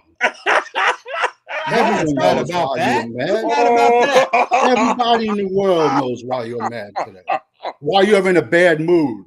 I'm not in a bad mood. Why, as soon as I jump in the chat, I sold $300,000 in equipment this week, and it's all. And tomorrow's Friday. I'm not in a bad mood. I just made bukus of money in commission. You think I give a fuck who the president is? I give a fuck about money, and that's coming. Since I jumped in this podcast, you started asking questions. That's why I said, who was that question towards to? You ain't paying me, guys. He went another way. I'm not here to fight. I'm here to do facts. But first of all, you're making accusations. You're trying to put me on the spot. I'm not in a bad mood. I came in here like this. You have a I came in here problem. like this. You have a problem that I have 143 videos and No one has a 5 of problem them. with that. I gave you There's a round 5 of of them are applause, Savage. Dallas. So I can't. Hold on, I got a can't question. talk Wait a minute, I about got a question. I got a question. Corner, what you think about that trade Jerry did? You know, I talked to Fifth about it, and I was like, well, we got him. Let's see what he's about. Then I seen the picture of him on Twitter.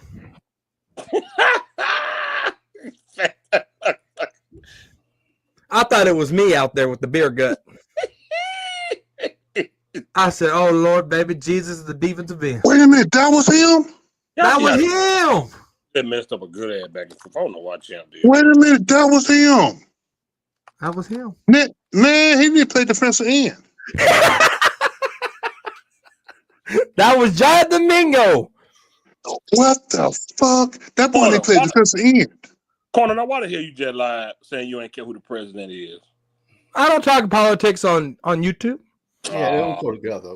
Politics. You don't. Especially at dinner table. You never talk politics or religion, and I think that's seems to be the same with you two. I talk politics and religion with DJ all the time.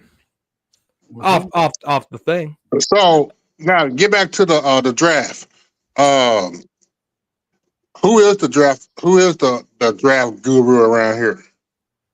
Danny Savage for sure.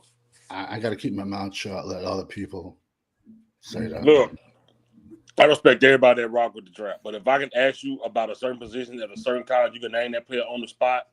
That's tough. That's hard to do. That's hard to do. So Joe does it all the damn time. I'll give him a name. He'll tell me the college. That's cool. I don't talk to Joe like that. I'll be like, damn. Well, Joe does it all the time. That's why he carries the draft show during the off season. I just piggy along, and then I study the players that I study, and then that's how I chime in. But I don't do that till after the season. And I put a top 100 board together. Matter of fact, send me your email, Savage. I'll send you my top 100 for the last 3 years. Ooh. Matter of fact. You have my email address. No, I don't. Okay, well, I'll text it to you. Yeah, text it. I know, Google Drive. Hell, man. Huh? You know what? It's still after the season. Why don't you do a top 100 right now? I don't do it till after the season. He can't name 10 players that are going to get drafted in April. Not right now, no. You think he's going to do a top 100? Not right now, no. I need to call Joe and have him explain to you guys that I don't do that. Matter of fact, you're going to be on our show tonight here in an hour and a half. Joe will tell you his damn self. Wait a damn minute. You're not proving anything. Proving anything. This is common knowledge if you follow the Frisco Report. If you follow Cowboys Corner, it's common knowledge. Like, you're not proving nothing. It's been like this for 5 years. And if you go back to Cowboys Corner, the only thing I talked about the draft was in 2016 when I said Derrick Henry would have a longevity career over Zeke Elliott. I said that. Maybe I didn't know what I was talking about in 2016, but who's having the longevity career? Henry or Zeke?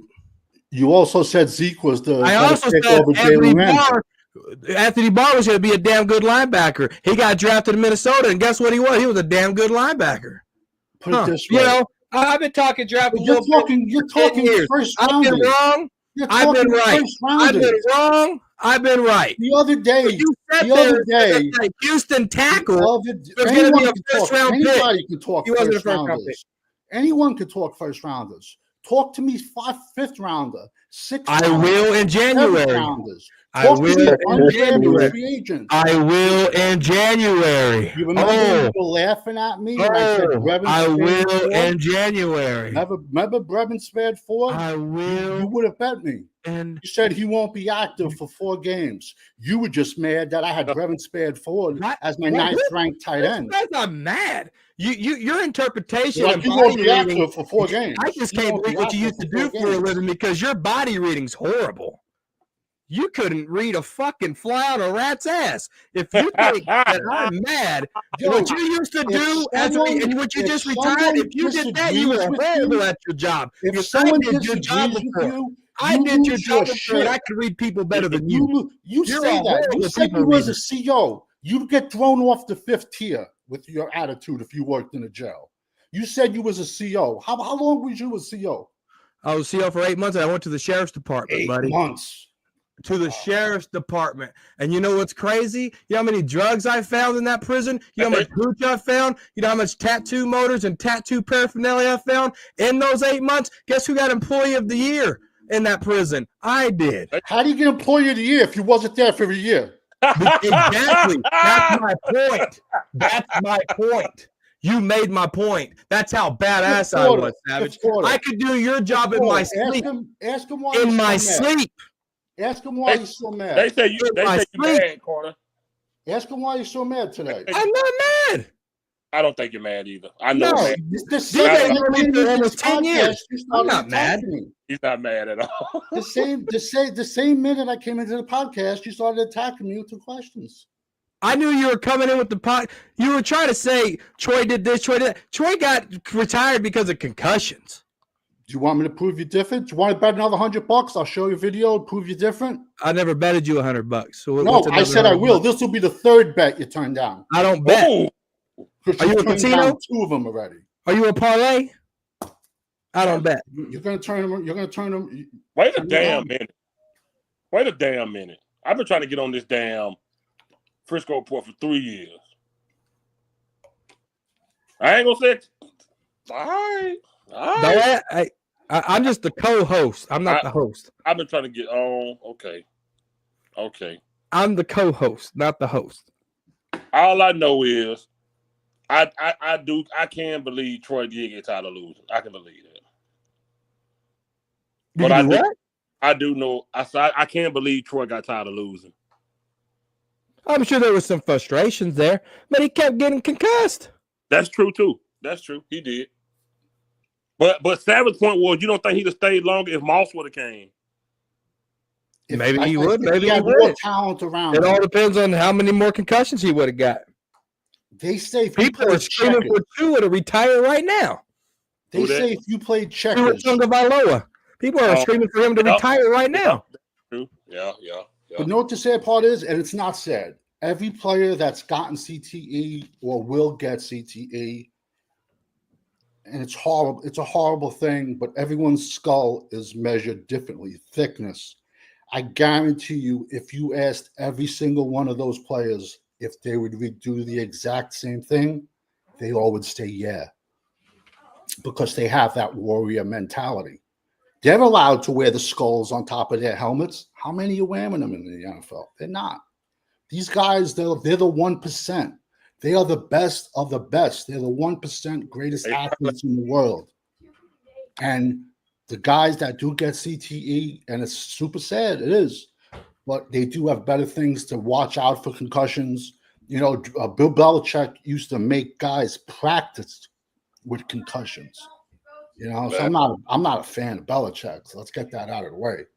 But you ask these guys, you know, poor Marion Barber, he was out jogging and tackled a car. Oh, that's not funny. That's another reason why I hate Jerry. The way, like when you have a team, a team's a family. Des Bryant told them they knew Marion Barber had problems, and they let him die in an apartment where it was 147 degrees. Fuck F Jerry Jones, excuse my language. That's why I keep my channel a draft channel, and I can never talk about the Dallas Cowboys every single day. That's just me. And plus, I enjoy college football more. I do too. I love football. I love it. It's a good game tonight. Coastal Carolina and Appalachian State. Corner, that wide receiver did look kind of big. Did you see that? Dude, that motherfucker had a beer gut. What the fuck? 220 my ass. More like 250. He came out of old. But let me ask you a question. Who do you think made that trade? Jerry. Yeah. Jerry went on the radio show and said, we like this guy since 2018. That was pretty good. No, I know. I know they probably had a high grade on him, but you think he had a third round grade on him. I told you. But that's got to be McClay because Jerry's not watching film. I bet the Panthers called them. They said, we got Jonathan Mingo. Jerry said, hold on, let me talk to my son. Yeah. Yeah, I promise you. That's They called in Will McClay. They got their little file, got their binders. We had a third round grade on Jerry. We'll give you a fourth. my thing is, what can Cooper Rush do with him that Dak couldn't do with CeeDee Lamb? What play calling do we have that will give him the best opportunity to be productive this year that we haven't already been calling with CeeDee Lamb, Brandon Cooks, and Jalen Tolbert? Well, I'm confused. So here's the thing. Seeing how big he is, Yeah. instead of having Tolbert play the outside and CeeDee Lamb playing the outside, and because Turpin is a lost cause. He had way too many drops. Yeah. He's not reliable. So if you could get Jonathan Mingo to the outside, that will help CeeDee Lamb play in the slot. So you got a big body on the outside. Then you got CeeDee Lamb, who a lot of people think is his natural position. Then you can have Tolbert or Jalen Brooks on the outside. That should open things up more for CeeDee Lamb. If only Jonathan Mingo can live up to a second-round pick that he was drafted in. If he can't, then it was all for nothing. But I'm just projecting. I'm trying to see the bright side of this, right? Mm-hmm. But I think this gives an outside element, and it will free up and take Turpin out of this lineup and let Brooks, Tolbert, and CeeDee Lamb work more of that slot. Because we don't have that big body out there. All our receivers are what? 180, 190? Yeah, they small. Yeah. My fear is, though, that fourth is going to look like a third with the way this season. Well, we don't know what their comp picks look like. They could get an end of the draft fourth for comp because we lost Armstrong, we lost Biotish. We lost a lot of players here. So how does those comp picks work? They could get 3/5. You could trade two of those fifth comps to get back into the fourth if you absolutely needed to. I would hate to do that though. Why because we have so many holes. Yeah, man. Or a trade deadline's already passed too. So I was thinking, okay, who can we give up for a fourth? I don't nobody called us up and asked us about any of our Okay. players. Was that a Will McClay move or Jerry Jones move? We just talked about that. I'm sorry, I'm busy. I'm at work now, so I got a little busy. The Panthers called Jerry, and Jerry said, "Let me talk to my son." Yeah, I think Jerry called Will McClay, and Will McClay, oh, you remember? Oh, I had a third round grade on. Like, it was like, come on, Jerry don't follow this stuff. Jerry didn't know who the damn Mingo was. He thought he said mango. I'll have a mango. Oh yeah, he probably thought that was a drink. He got it. He got his salt with his mango. Right. Neither one of them knew Stephen or Jerry. Knew what damn Mingo with this Will McClay. Stephen went like this. Is that the right kind of guy? That's a pretty good accent. That's why. Yeah. Will McClay got to go. When the Texans wanted him in 18, whatever year, they should let him go, man. This shit's sad, bro. He's terrible. I mean, they say Jerry did the Trey Lance thing all on his own, but yeah, I believe that. He said he didn't call him. This one just doesn't make sense. The biggest thing Jerry did wrong, it wasn't drafting a running back, not drafting a running back. It wasn't drafting Deuce Vaughn. It wasn't sitting a fourth for Mingo. It wasn't sitting a fourth for Trey Lance. The biggest fuck up Jerry Jones did was extending Dak Prescott before week 1. Oh, hey. What the fuck is Did y'all hear me? Yeah, I heard you. You came through clear. Dak Prescott before week 1? Yeah, that's going to be Jerry's biggest fuck up. You fucked it up for your next head coach. And you fucked it up for this franchise. Dak, I sent you guys a screenshot of his injuries. Yeah. I said, guess who? But it says Prescott right to the right of it. You could tell Champs wasn't paying attention. But let's just go to it. Ankle dislocation, ankle fracture. That's the same injury. Shoulder, calf strain, hand thumb fracture, hamstring pull. That's a lot of lower injuries outside of that thumb. That's all below the hip. And he already looks like he's playing in quicksand. what is next year going to look like? It's going to be more wear and tear. It'll be worse. Joe went viral on a tweet just the other day talking about he's going to be looking like a damn statue. Man, it's gonna be a little finger next. I like Cowboys blog comparison to the injury years Romo went through, and compared to Dak. I like how he broke that down. He turned into Romo, bro. He's gonna break down. He's not reliable. Romo was above the hip. All Dax is underneath the hip. And his biggest attribute was he was able to run. He can't run. He ran at Mississippi State. He never ran in the NFL. Game Changer, who was on here earlier, I told him he grown man. Now I'm not gonna call him that no more. By the way, Game Changer plays in the ABA, bro, which is a minor NBA basketball league, brother. That's good. Yeah, that's good. Because he went to college to go play basketball, so I'm glad he's doing it.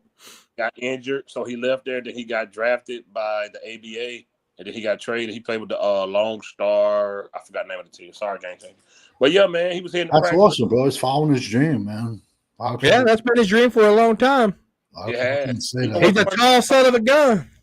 He's a tall bastard. I said, bro, he did a rant video when we lost to the Broncos. And I said, bro, how old were you? He did that. He said, I was 15. And now he's 22. I said, oh, my God. No, he's not. He's 22. Dude, I've been doing this shit way too long. I just said that he was on here, bro. 80. I've been doing this shit way too long. He was 15 when he was on here with us, bro. Remember his mama used to come in? He was a kid. He's 22. Bro, we are old as shit. Dude, I got not this Sunday, but next Sunday, I got another digit ticked on. Oh, boy. Oh, yeah, that's right. Your birthday coming up. Yeah. 35? 36? Don't ever speak that of me. 37? 34. 40. Oh, 40? 34. Damn, that's right. Shit. 34 is still kicking ass. You crazy as hell. Damn, I remember I was 34. What about you, Savage? Feels like it was yesterday, but it's like 2 decades ago. Yeah. 6 is different because the food ain't what it used to be no more. The food we got now is full of shit. When our parents were 35, man, they were still ripping and running. And you're right. No, you're right. If you ever go look at the pictures from like the 20s, the 30s, the 40s, if you go look at the people on the beach, there's not one person overweight.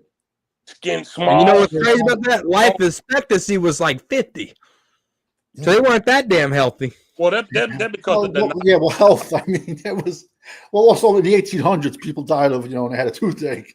But there was not one heavy person on the beach. It's all those chemicals and shit we eat. You know what I'm saying? But once you get over your 50s, if your pillow is like angled wrong, you feel like you fell off a 10-story building. Oh, dude, yeah. I'm that way right now. Me too. Oh, shit. Dude, I had a strain in my neck for a fucking week because the pillow was like this instead of like that.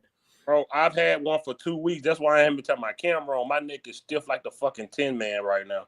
Dude, I got to go to the chiropractor every 6 months because I get lower back stiffness. Like, dude, my knees are fucked up. Like, getting in and out of this fucking truck and riding all day don't make it no better. I'm fucked. Yeah, the back, all that drive, it's definitely going to wear down the back. That's why I only got a few more years in this shit and I'm done with it. I'm getting out of this shit. I'm ready to retire from YouTube when Cowboys win a Super Bowl. No shit, you got about another 20 years. I'm going to ride off in the sunset. They're going to be your retirement. Remember now, the last time the Cowboys won anything, I was 200 pounds lighter. Beard, everything was black. Now it's gray. Yep. Yeah, that's all I'm saying. You just got to be like the Emmett Smith commercials. They're no more gray. It's like $10. Quick question, Savage. Quick question. What was Jersey like in the 90s? Same shit state. It's the armpit United States. I'm being honest with you. Same shit. Last time Cowboys won a Super Bowl, I wasn't even in Bama yet. I was still living in St. Louis. I wasn't even down here yet, man. You were in the Arches? Yeah, I grew up. Then you got older than you lived at the Arches over there at McDonald's. Yeah, that's why I grew up in the 90s in St. Louis. Yeah, I done moved to Bama until 1999. Dude, Missouri got big deer But I hear the people that live there, they call it Misery, though. I've heard from a couple of them. Missouri. I was there for the blackout in '95. There was a long time ago. There was I don't know if it was 2020. I don't know what it was, but it was Channel 7, and they showed this high school class in Missouri from freshman until senior, and from freshman year until senior year, like 21 kids committed suicide, and they were like, "There's just nothing here for us. Either you're going to the military or you're working at Kmart and Walmart," and it was a very, very sad. It was at least 20 years ago, if not longer. Speaking of Missouri, if you got a good if you got a good family, if you got a family and you want a good vacation spot, go to Branson. Branson was fun. I went to Branson a couple years ago. Branson's fun. Yeah, it's fun.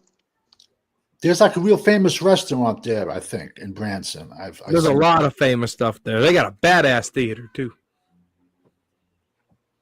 But it's not cheap. I've looked at land like in the Ozarks. It's cheap. It's cheap. Yeah. We were there a week. We did three things a day. We did 3 things a day, and that was either morning, evening, or night. That's how we separated that. We stayed there a week. No, it wasn't a week. It was 5 days. I probably spent about $3,500. God damn. That's including hotel and food. I slept in the car. Fifth quarter, you could probably answer this. I was hearing the other day, they say Alabama has beautiful beaches. Oh, yes, Lord. Orange County Beach. Oh, I heard my the God. beaches are Off the Gulf, really? That's what I heard. Oh, oh, yes, man. Because I seen the Texas Gulf, but that shit nasty. Uh-huh. Can you see your feet when you're in the water? Bro, we have white sand. Go to That's exactly what the guy said. Over there in Alabama? In Alabama, he said the beaches are gorgeous. They got a Forrest Gump statue? No. I ain't going. The best beach with the hotels on the beach, the big hotels, Orange Beach, bro. White sand. They got any resorts, all inclusive? Fucking lovely. The Gulf Shores, real nice beach hotels on the beach there too. Do they have resorts? Dolphin Island. That's a good one. Do they have resorts? I swear I'm not joking. Yeah, we have resorts. I'm gonna have to book a resort then. Well, South Padre, that's Texas, right? Am I right or wrong? I hear that's nice. South Padre ugly. Really? Mm-hmm. Okay. Galveston's nasty. Well, the Salinas South Padre is nice. Shit, and they're in the spring breaks. Yeah, well, that's what I heard. It was nice during the spring break.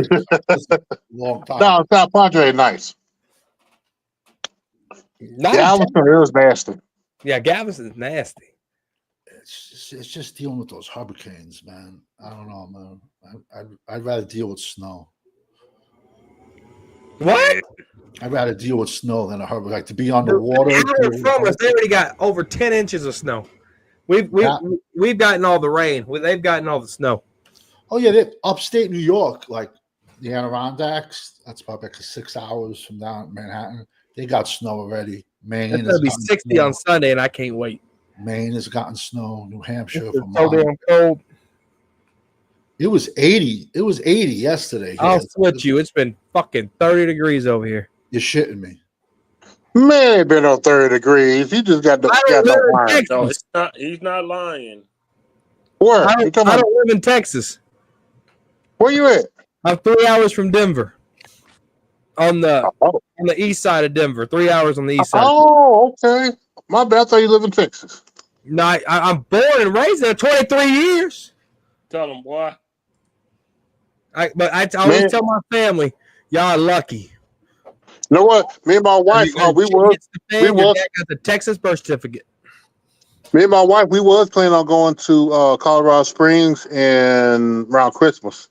Go to Colorado, dude. You'll love Springs. Denver's ugly to me. Denver is disgusting. Springs is probably the prettiest town. I've heard that. I've heard Denver's in Colorado. I've heard Denver's changed a lot. Like Denver's trash. Yeah. Now Colorado Springs, especially by the not too far from the airport academy, it is beautiful over there. Dude, you'll be at a red light parked like at this angle. Man, you know what? I haven't been to Colorado Springs in about 8 years, but I know it about back of my hand. Oh, Colorado Springs is beautiful. It is. Cause You know, no, you know normally what I like too? I ain't gonna cap with you guys. You know what's beautiful, especially what's during that? the summertime? Kansas City.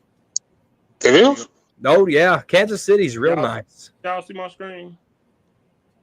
You got two screens. Okay, no, now I see one. Where's that at? At the Bahamas? That's Bama. I'm Photo telling you, shot. I heard it's a Oh sweet. man, look at that water. I heard the beaches are Check out beautiful. this place over here. Seriously, that's just one beach. That's just one. They got alligators. That's Gulf Shore. No, No, I don't think so. that's Gulf Shore. So yeah. Yo, you're gonna laugh. You could Google it. New Jersey that got a an resort? alligator. New Is that a Jersey resort got or is an that a alligator. hotel? It's a resort. Send that link to me. Okay. I'm telling you, I heard this What's week. up playing pool for me? Beaches, gorgeous. And we got some nice stuff down there, man. It ain't all just rifle I'm shotgun. talking a place called Aspen. It's not all Yeah, pickup to trucks say and that's beautiful. flag.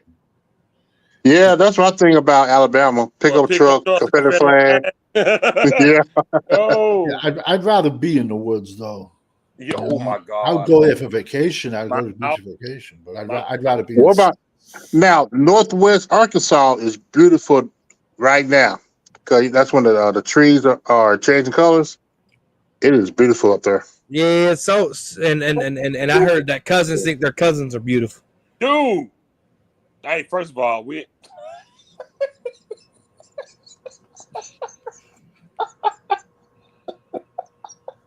So when I started this new job, I had a coworker. He was real excited. I asked him, I said, "What you all cheery for?" He goes, "Oh, my cousins are coming down." And he goes, "I haven't seen him in a while." I said, "Oh yeah?" I said, "Are they from Arkansas?" He goes, "No, why?" I said, "Well, you're not getting lucky tonight." dude. Yo, I'm sure you have. Has anyone ever seen? They have a very, very famous family. They live in West Virginia. They're called the Whitakers. Has anyone ever heard of them? Oh my Yeah, God. they the inbred. They the inbred people. Yes. I love Oh, is that the one that the barks like a dog? Yes. I love the Whitakers, man. Yo, their parents were brother and sister. You say you love them, Fifth Quarter? I love watching them. They have good spirits. I love them. And yo, the craziest thing is the street they live on is called Odd. No, the town I think is Odd.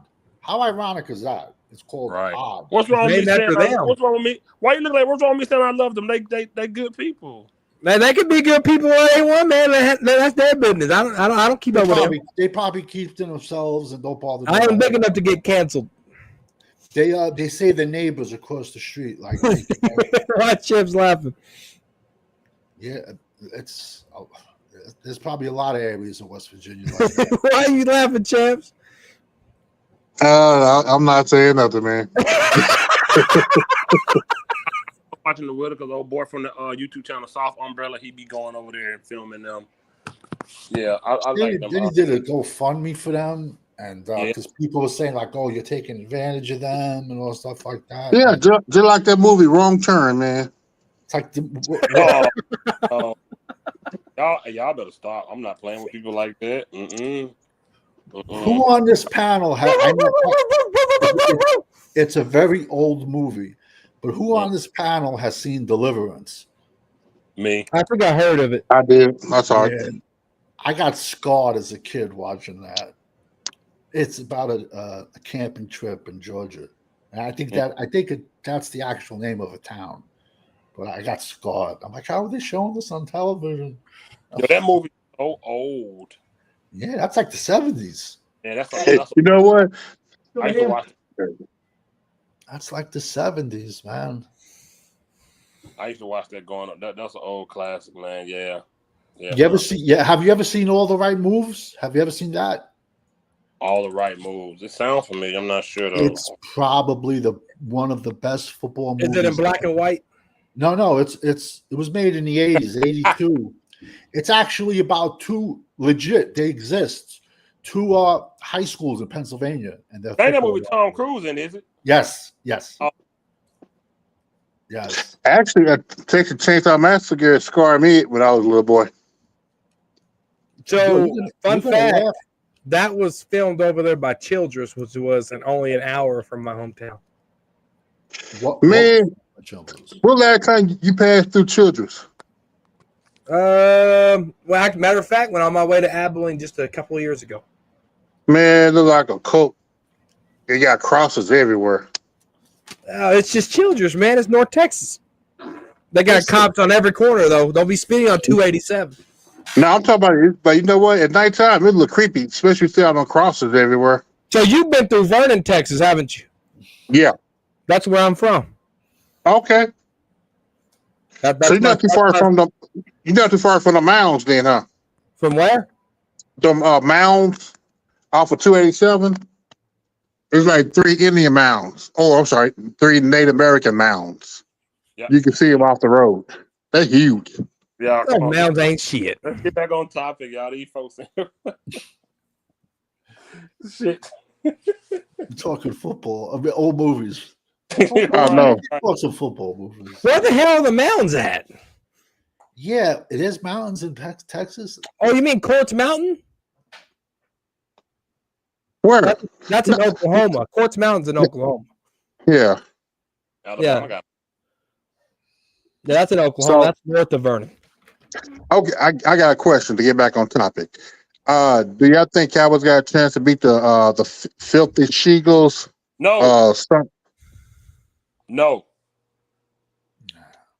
Could I answer? Even if that game gonna be over before halftime.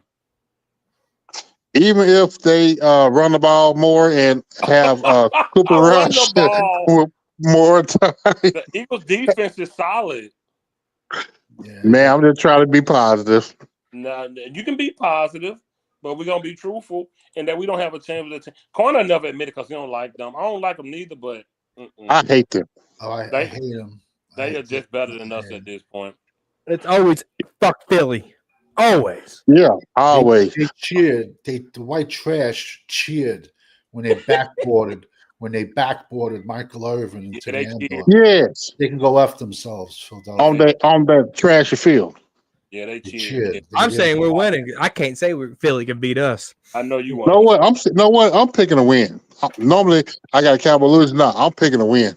Okay, on my weekly pick'ems, I picked the Cowboys. Okay, I'm picking the Cowboys. Champ, what? Yes. What's gonna do it? What's gonna be the thing that we do better than them to pull out the victory? One thing on defense, Cowboys. I'm saying this: a defense blitz every down, live by the blitz, die by the blitz.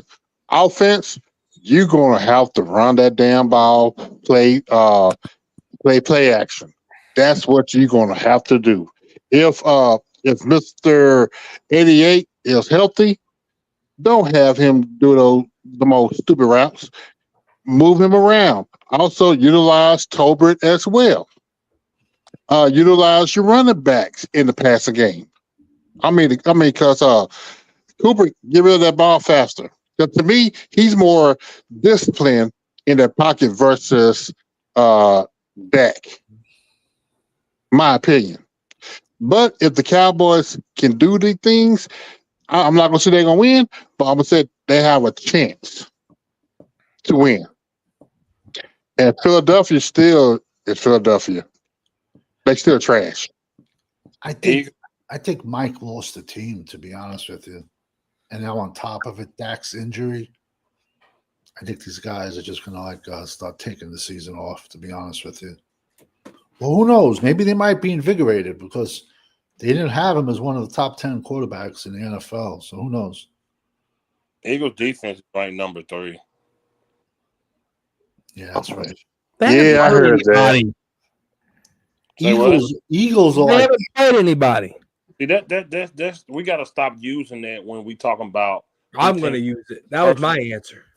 We said the same shit. The Falcons, they can't get to nobody. This is the Cowboys we're talking about. It don't matter. We would have beat the Falcons if Dak freaking knew how to score points. If Dak will stop throwing at the ball at the shoelaces. What's up, Eshan? What they do? What I do? We have plenty of opportunities to beat those damn Falcons. But Dak throws at the shoelaces because he has to throw passes to do something. You got to remember, this is a divisional opponent. First of all, that's make believe. I hate when people use that. Make believe. Because there's a divisional game. No, it's not.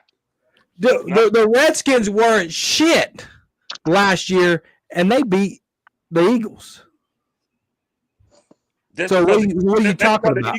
That's because the Eagles sacked their starters in that game. Oh, nah, the Eagles lost, I think, the last 8 or 9 games last year, going into the playoffs. Shit don't mean they lost the last 7 games. Yeah, something like that. Okay, so that means they was trash. That's why they beat them. Any given Sunday. But what were the Redskins? The Redskins weren't shit. They got listen. There's nothing we can do with that team. We're gonna beat them. He's laughing. I think you're gonna. I think it's gonna be the Saquon Barkley show. Oh yes, it is. Yes, it's gonna be the Overshown show. I would like to. I ain't gonna lie, it'll be fire. And if Parson plays, Parson knows Saquon.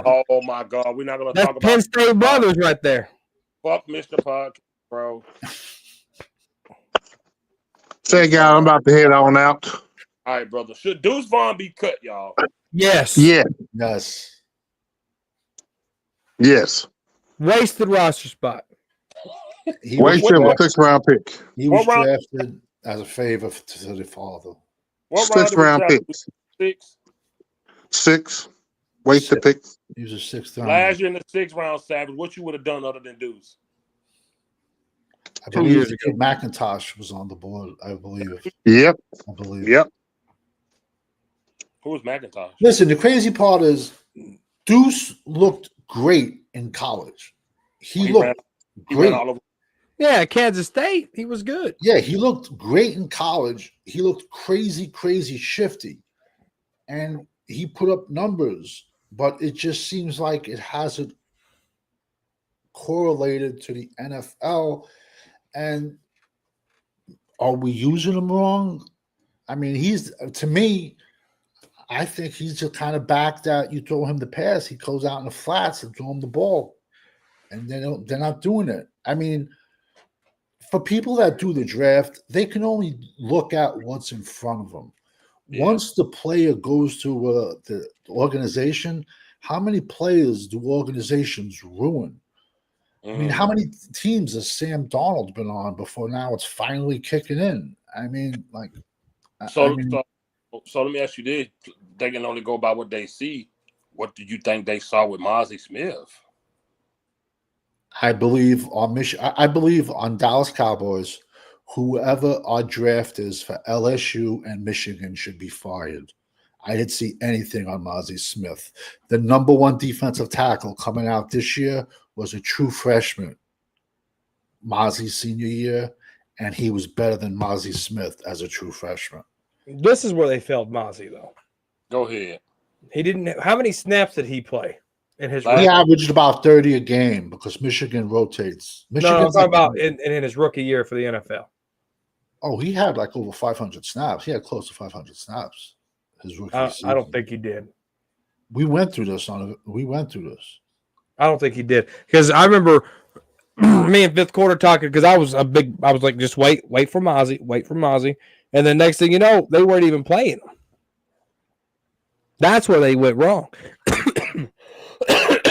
And on top of that, I don't know who it was, but I know we went. And on top of that, he had a delayed snap. The ball would be snapped, and then he would go. It was like snap, go. They never fixed it. That Dan Quinn and that defense and Andrade, he's now the defensive coordinator for the Seahawks. They trained him wrong. They did not help him at all. That's a big body dude, and you don't know how to use him. Watch Bill Belichick get Mozzie Smith and see how he uses him. Oh shit! I can't believe you still holding on to this. Hey, Bill Belichick got the 1st round bust from the Browns and turned them into Super Bowl champions. He had 304 snaps last year. 304. I knew it wasn't 500. That's close. What's 304 divided by 17? I failed math.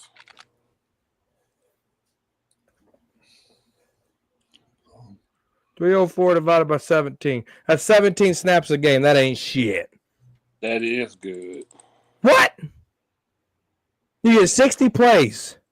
Just taking a step forward this year. Yeah, 3 or 4. Hurts is looking like 2022 Hurts. Barkley's gonna go. You notice you expect more from your first round pick, But that's what I'm saying.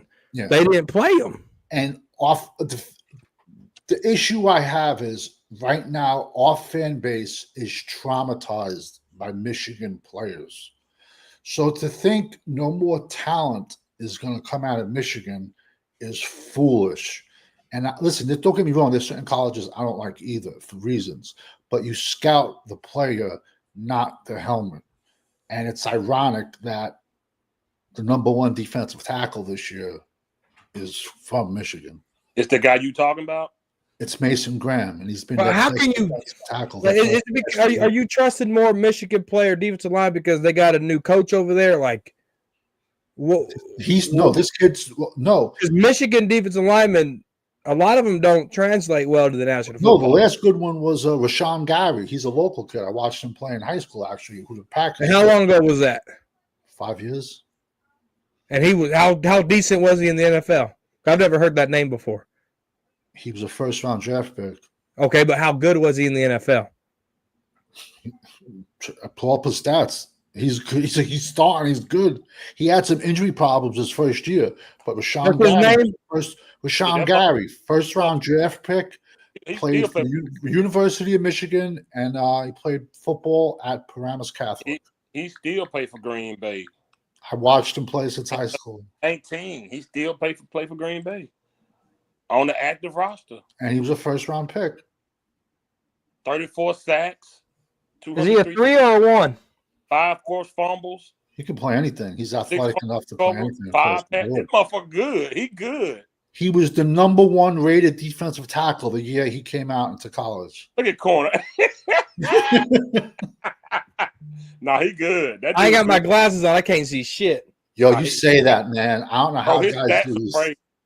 These glasses mess me up, man. I can't. His stats are crazy. I ain't gonna flex. How does it feel to be retired, Savage? I wish I was retired. God damn. My friend's son played against him. Said he was in high school, and he said he wasn't all that, but he was the number 1 rated recruit his year coming out. He went. So one player for Michigan. Who else was good on the Michigan line? Lately, nobody. Mozzie sucked. Well, the jury's out on Chris Jenkins, whose dad played in the NFL for the Panthers and the Jets, but his dad was like 3 inches taller and 100 pounds heavier. Wasn't there a Michigan D-line that got drafted early and he knew that he had to fix that delayed snap? Who was that? It was recent, within 2 years. Well, Chris Jenkins just went in the first. I think he just went out. He just got drafted in April. Chris Jenkins. I think he went. That's what that was. Yeah, but if you look at Mason Graham, he doesn't have a stance like this kid, these 2 kids. He doesn't stand up, hold the blocks, and looks. He just gets upfield. He plays 3. He plays 1. And I gotta get this old fart out of here. Since I saw him 3 years ago as a true freshman, I said 3 years, and I got laughed at by all the other Dallas Cowboy content creators when I said the best defensive tackle is a freshman. And all the Michigan fans, I got laughed at. I spotted him 3 years ago. I'm like, who the hell is this kid? And then you get all excited, and you see, oh, he's a freshman, and you're like, I got it. Yeah, Taco Charlton wasn't shit. I'm actually about 55 minutes away from Taco Charlton because he played for the. Gotta go. I'm actually like 50 minutes away from Taco Charlton because he played for the Birmingham Stallion in the fucking the UFL right now. He played for a team like 50 minutes away from me. Fuck him. But like I said, you know what it is? It's like I don't know if we had TJ Watt, do we draft Micah? I don't think so. I think Dallas would have went. Right. I think Dallas would have went in a different direction, if that makes any sense. Shit, the Colts in 2021, they got fucking Kwity Paye from Michigan. I was not a fan of Kwity Paye at all. Was not a fan of them. Shit, I think he's with the Colts. He been there since 21. I was not a fan of him. They had the other kids, Simonovich, white boy. He went to, I think, Patriots. He might have went to. Ooh, shit. Damn, I ain't know that what Aiden Hutchinson played it. Yeah, he was real. And you have all these like we have all these Dallas fans like no Michigan, no Michigan. That's like saying Michigan's never gonna have I don't blame Michigan, I blame our scouts. Mike Morrison, a big motherfucker. Mike Morrison, a big boy. Yeah. I blame the scouts. 6'6", came out of Michigan last year. No, yeah, last year. Defensive end, 5th round pick though. He's still there. Yeah, I mean, whoever scouts Michigan and LSU for Dallas should be fired. How you feel about Chris Jenkins? I wasn't a fan. Okay. Thought he was overrated. Everyone compared him to his father. His father was about 100 pounds heavier and about 3 inches bigger. Okay. His father played for the Carolina Panthers. Then at the end of the career was the Jets. So the pedigree was there, but I wasn't a fan of Chris Jenkins at all because every time I would try to look at Chris Jenkins, the kid from 3 years ago, Mason Graham, would stand out to me. And he's going to be basically he's going to be a top 10 pick this year. There's no way of getting around it. And we're going to pass on him because they're going to say, oh, the fan base is going to destroy us if we draft another Michigan defensive tackle. And he's going to be a solid pro. In my opinion, could I be wrong? Absolutely. I've been wrong before. But this kid is just nasty. He doesn't hold up the blocks. He can play 5, he can play 3, he can play 1. He goes all across. He's a bull in a china shop, and he gets upfield, this kid, and he's violent. Last year, he was better than Chris Jenkins, and he had a broken hand. He had a club on his hand. That's why, like 3 years ago, when Mozzie, everybody was scouting Mozzie, like I'm looking at Mozzie, and I see this other kid, like, keep on flashing. And then I'm like, who is this kid? And then I do my homework, and I'm like, this kid's a freshman, and he's Michigan's best defensive tackle. And he got through his freshman year. Last year, he had a broken hand, played with a club. And then this year, it's just Michigan does still have a good defensive line. It's just their offense is pure garbage because they lost 10 starters. They lost 10, 11 starters. They're actually 10 legit because only the tight end, Colson Loveland, came back. But you lose 10 starters. What do you expect your offense to do? And their defense has just been on the field the entire game.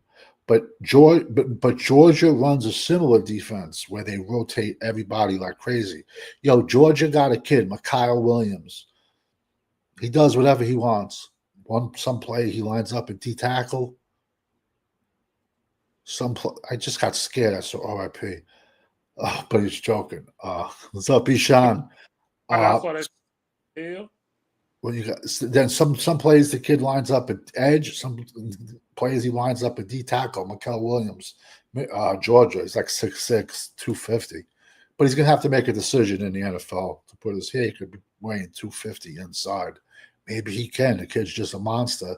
If you watch the Georgia-Texas game, he was on his back the entire game. He'll be a top 10 pick in April. I'm telling you, man, when it comes to Sunday, Dallas is on TV. Great. If they're not, I really don't care. I can't. Savage, please subscribe to the draft. Brando, please drop his link in the chat for all 19 people here. Like, if you want to follow the draft, please do. I'm gonna get heavy on it once. Well, not when the season, but when the Cowboys. It's fun, bro. College football is so much fun because you know what it is. The kids play with passion, man. They want to get to the next level. Now, let me ask you this: you don't think them getting paid fucked it up now? 100%. They should get paid, but it has to be capped. But you don't realize they were getting paid before NIL. Oh yeah, of course. It was just called a stipend. Yeah. And it depended on where you live and the economy and the cost of living where you played. So, because my ex's nephew played for the U, and then he played for West Virginia, and then he played for Rutgers. And he's a Haskins. He was related to Dwayne Haskins, rest in peace, who passed away from the Redskins. Yeah, for sure. His stipend, he would change wherever he trained. He started out at Miami, then went to West Virginia, and then once their quarterback left, their coach left also too, Dana Hodgkinson. He went to Houston. West Virginia fell apart, and then during the C year, he played for Rutgers, and he played like 2 years in the XFL. I don't even know what he's doing now. It's like 6'7", 255 tight end. But what's messed up the NFL, college football, even worse than NIL, is the transfer portal. Yo, let me tell you something. Trying to watch players and the teams they're on, it's brutal because some of these kids, they transfer every semester. They transfer. There's no more transfer rules. It used to be if you transferred, you had to sit out 1 year. You lost a year of eligibility. They did away with that. So now if the coach coaches them too hard, peace out. I'm in the transfer portal.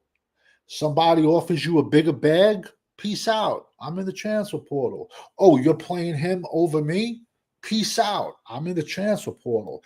That's why a lot of times when I see a guy stick at a college for 4 years, I like that because he maybe had some adversity and he stuck through it, worked harder instead of just jumping in the portal. Listen, I get it. There's family issues, stuff like that. I can get you jumping in the transfer portal and going, but they just made it where the transfer portal. How does a coach different kids every semester, every single year? Right. And these kids are making more than the coaches. So do you really think they're going to listen to them? Yeah. They should listen. The universities are making billions off of these kids. So they should get paid something. But when you got college kids on $10, $15 million NIL deals, damn. Houston, we got a problem. And then exactly with the portal, transfer portal, it's like, yo, you try to do a video, or sometimes when I do a video, I'll say, yo, this guy's, they've been at 5 colleges. Legit. 5 colleges. That's like, you going for a job application, and they seen you've been at five different jobs in 5 years. Like, bells go off. You know what I'm saying? It's like, in my opinion, at least. Yeah, they're gonna say you're not reliable. They can say, what made you go to 5 different schools in 5 years? Right, why you left the job? Okay, now why you left this? You might leave ours. We can't hire you. So I can't bring him to play with my organization. You might get upset by one little thing and leave. And why are we going to invest all that money into you? I wish the NFL draft, it's only 7 rounds. It used to be like 12, 14. It was much funner back then, I think. But whatever.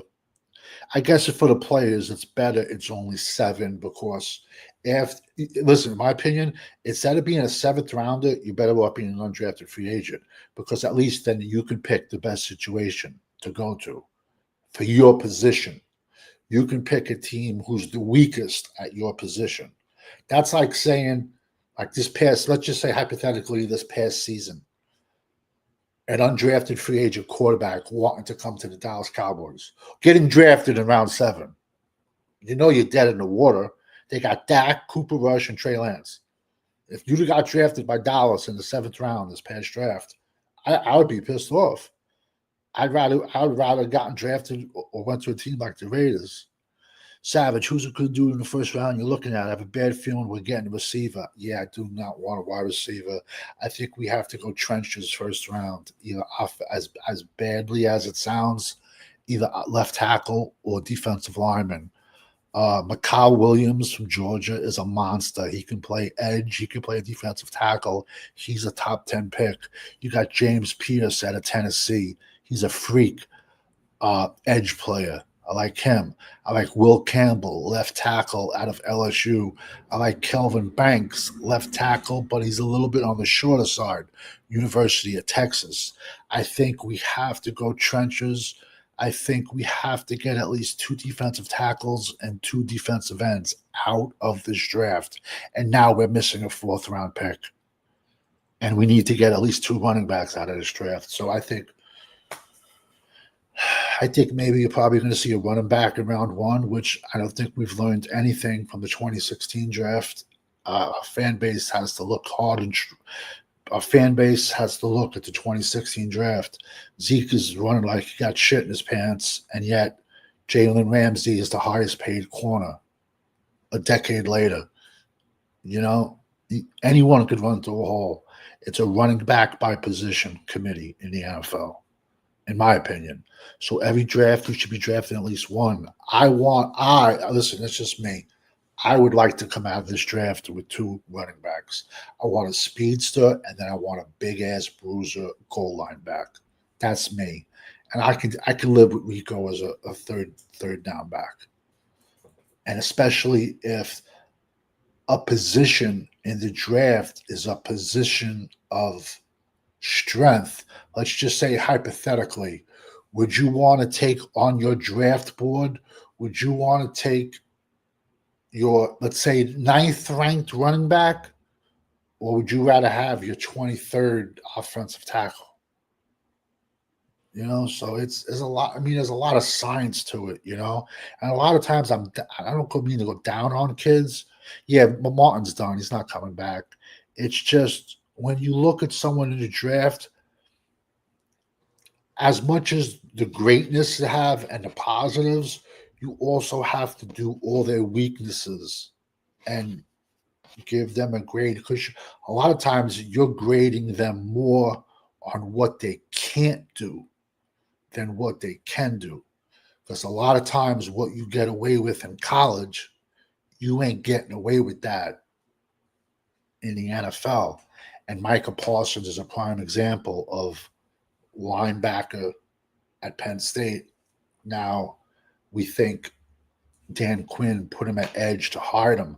But here's a name I'll tell you right now, Abdul Carter from Penn State. He's a bigger version than Micah Parsons. He's 6'3", 260, and he's a beast, straight beast. I would take him in a heartbeat. But I think first round has to be either an offensive tackle or a defensive tackle or an edge. That's just my 2 cents. Okay. Any more questions from anybody before we get out of here? Here we go right here. You think that injury will affect their draft choices? I doubt it, but what? No, they got too much money wrapped into them. Yep. You listen, as crazy as this is, you would have to pay a team to take Dak Prescott off your hands. You would have to give a team like a 2 and a 3 or 1 to take that contract. Damn. Broncos did it a few years ago with like Whedon, I think his last name was. He was a quarterback, and the Cleveland Browns had like $90 million in the salary cap. Denver gave them a 2nd round pick to take the kid in the trade. And Cleveland had him on the team for 1 year and then cut his ass. I agree with people. Whenever you want to talk draft, man, just send me a text, hit me up. I'm any position you want. I'll throw $1 million on. I love it since I was a kid, man. Some kids collect trains, some kids comic books. Besides playing football and coaching football, I've just been enamored with the draft process since I was a kid and grading people since '89, probably. Damn. Yeah, it's just something I've been into. You're gonna laugh, and it's comical. I know it is, but when I was like 18, 19, this is pre-internet, man. This is no MySpace, no nothing. This is pre-internet. I used to do breakdowns on players and mail them into teams. I'm sure they all got ripped up and never made it to anybody. Wow. I remember the 1 year Parcells was with the Jets. I sent the Jets like 8 or 10 players, and legit, he drafted like 4 of them. One was an offensive tackle out of Kansas State who played in the league for like 10 years. Listen, everyone has misses. One of the biggest ones ever. I liked Ryan Leaf better than Peyton Manning. That's a mistake. I'll admit that. Wow. My theory was if Peyton Manning's last name wasn't Manning, where would he have been?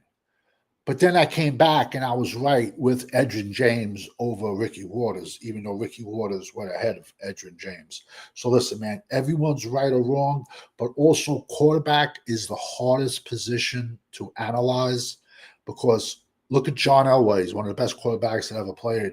And he drafted Paxton Lynch, how many busts? And he didn't win a Super Bowl until he went out and got Peyton Manning. And I can admit the quarterback is my weakest position. But it seems like it's also a lot of guys that know more than me, and they're making millions in the NFL. And it seems like it's their weakest position also. So you got a question up there. Is it time for Zimmer to go already? I'm just going to say no because Zimmer has Dan Quinn's garbage. If you had Zimmer for 3 years and you had all of Zimmer's players that he wanted you to draft – and the team is performing like this, absolutely get him out of here. Don't be surprised Zimmer's the head coach, man, the way this after the season. Do you think the Cowboys are making a mistake starting a Super Cup over Trey Lance? I would. I think I agree with you, Charlene, just because the Dallas Cowboys have more invested in Trey Lance. We traded a 4th-round pick for Trey Lance. I wouldn't have, but Cooper Rush was an undrafted free agent. So it's a perfect – I mean, this is a perfect scenario for Trey Lance. Are you talking about Dak? Don't do this, please. I'm trying to get out of here. Don't do this. My man Dak had an all-pro season and an MVP runner-up. Well, I tell you what.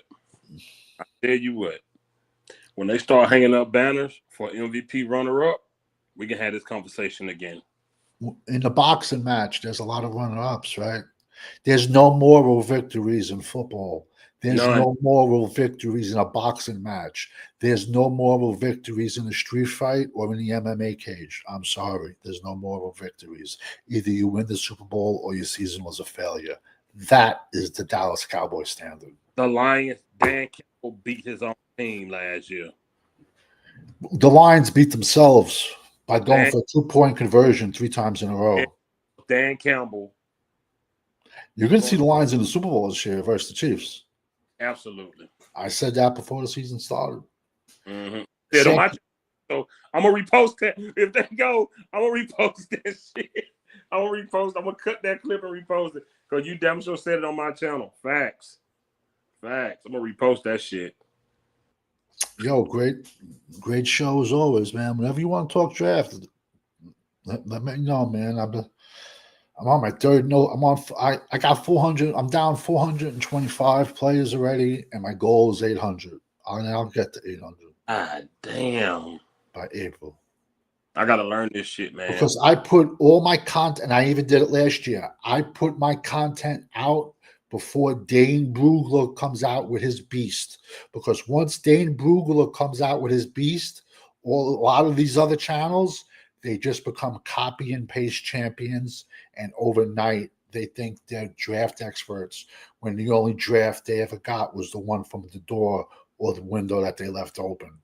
So and I did that last year, this past spring. Once Dane Brugler put out the beast, I stopped ranking my players. So you can't say I'm biting off him. Okay.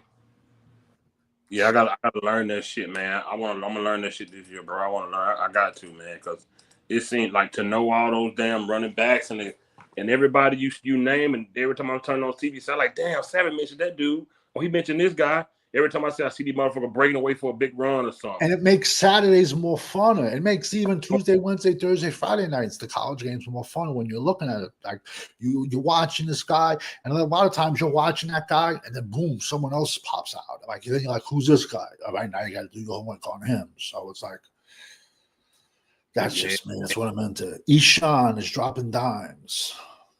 That's still my quarterback. I got his back as long as he's a Cowboy. Okay. Hey, everyone has an opinion, but just my 2 cents, and it's worth absolutely nothing, my 2 cents, but he's never winning a Super Bowl in Dallas. Never. Never. Never. And this team isn't one person away. This team is like 5 to 7 players away. As scary as that sounds. That sounds so good. That's 2 to 3 drafts. And we give away picks every year. It makes it worse. Don't get me started, man. I've been so pissed. When you see me with my aluminum hat, you know it's a rant. I'm ranting. When you see me with my hat on, it's a rant. Yeah, I saw it earlier, man. I'm gonna definitely get at you on the line about the college draft, bro. I gotta get into it, man. I just be want to hear about these good players coming out, man, in every position, bro. I be want to know, especially when we need a safety and DNs, and because Tank is done, bro. I want to hear about safeties, DNs, man. It's a crazy defensive end class. Crazy D end, crazy D tackle. I'm telling you. Now you got me. Now you got me thinking D line first round, bro. Especially top 10. As Jerry Jones says, War Daddy DNs, you're going to see 3 to 4 edges. You're going to see at least 3 edges going around in the first 10 picks. Who you think the top pick going to be at edge rusher? Either Mikal Williams out of Georgia or James Pierce out of Tennessee. It all depends. A lot of times it all depends who fits the organization better. And also Abdul Carter. A lot of people calling him an edge. I'd like to see him go back to linebacker, which Penn State has, and they're just moving him around every single play. When you hear the name Abdul Carter, just think of a bigger Micah Parsons. Damn, he was the same number too. 11. He had 7 sacks as a true freshman. 19 out of Philly, from Philadelphia. The kid's out of. And I see this kid. I'm like, who the hell is this kid as a true freshman? He won't get past 15. He will not get past 15. He's most likely he's gonna go to the combine, go crazy. He's gonna run a 4.3, and he's 6'3", 260. God. But if they go that route, I would say go 3.4. Because I don't think Overshown 6'3", 260, man. This kid's 6'3", 260. I say I don't think Overshown is. Oh no, Overshown's 220, 225 in my opinion. And seeing this dude makes Overshown seem so small now. That's why people hate on me when I say that. Listen, is Overshown playing good this year? Absolutely. I want to see Overshown play in week 17. I want to make sure he doesn't wear down. As Michael Irvin says, and this is Michael Irvin, I don't care what is your 40-yard dash is. I want to know what your 40-yard dash is in the fourth quarter. Not fresh off the bench. I want to know what your 40 is in the fourth quarter when you're dog-ass tired and you're down 7 points. I want to see what you run then. And my opinion, one of the best wide receivers that ever played the game. If not, and you can make I know this might be biased because I'm a Cowboy fan. You can make a case he was the best wide receiver in the game because his career was cut short with his neck injury. Everyone says Jerry Rice. But let me ask you a quick question, fifth quarter. Everyone says Jerry Rice. Jerry Rice had Jonathan Taylor and Terrell Owens on the other side of him at wide receiver. Who did Michael Irvin have as his other wide receiver? He had Alvin Harper for 4 years. After Alvin Harper, anyone name me who was Dallas's second wide receiver when Michael Irvin was on the field? You can't. He was a one-man show. That's why I take Michael Irvin over Jerry Rice. That's my 2 cents. Damn, that's what folks a lot of boy. Imagine Michael Irvin's numbers if T.O. was on the other side of him. You take Michael Irvin over Jerry Rice? I do. Just because of the analogy I just gave you. Jerry Rice always had a monster. But Jerry Rice went and did the same thing with the Raiders, though. But Jerry Rice always had a monster at number 2. Who he had with the Raiders?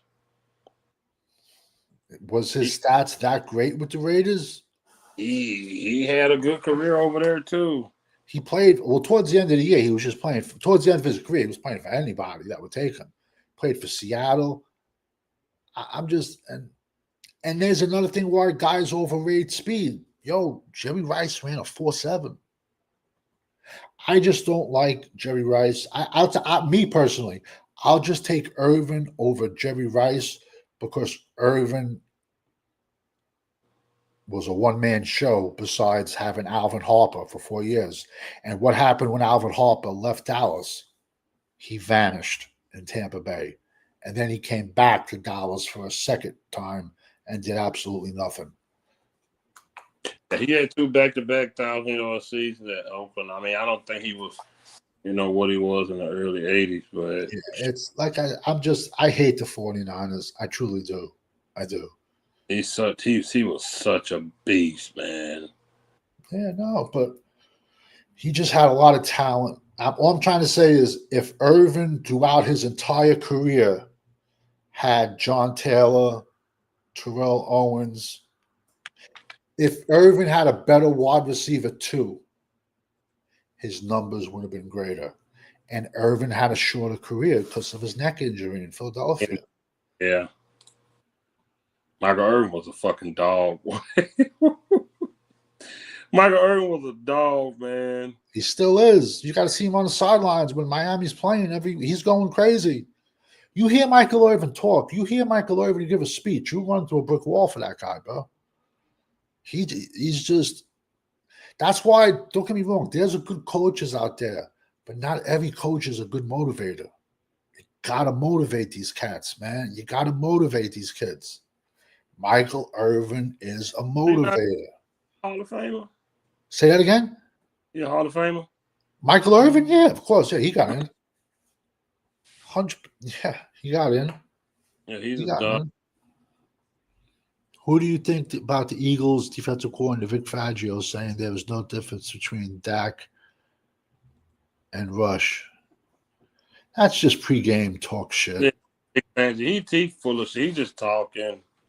I'm sure they're going to go back and look at Cooper Rush's last 5 games a couple of years back because they got no preseason games on them.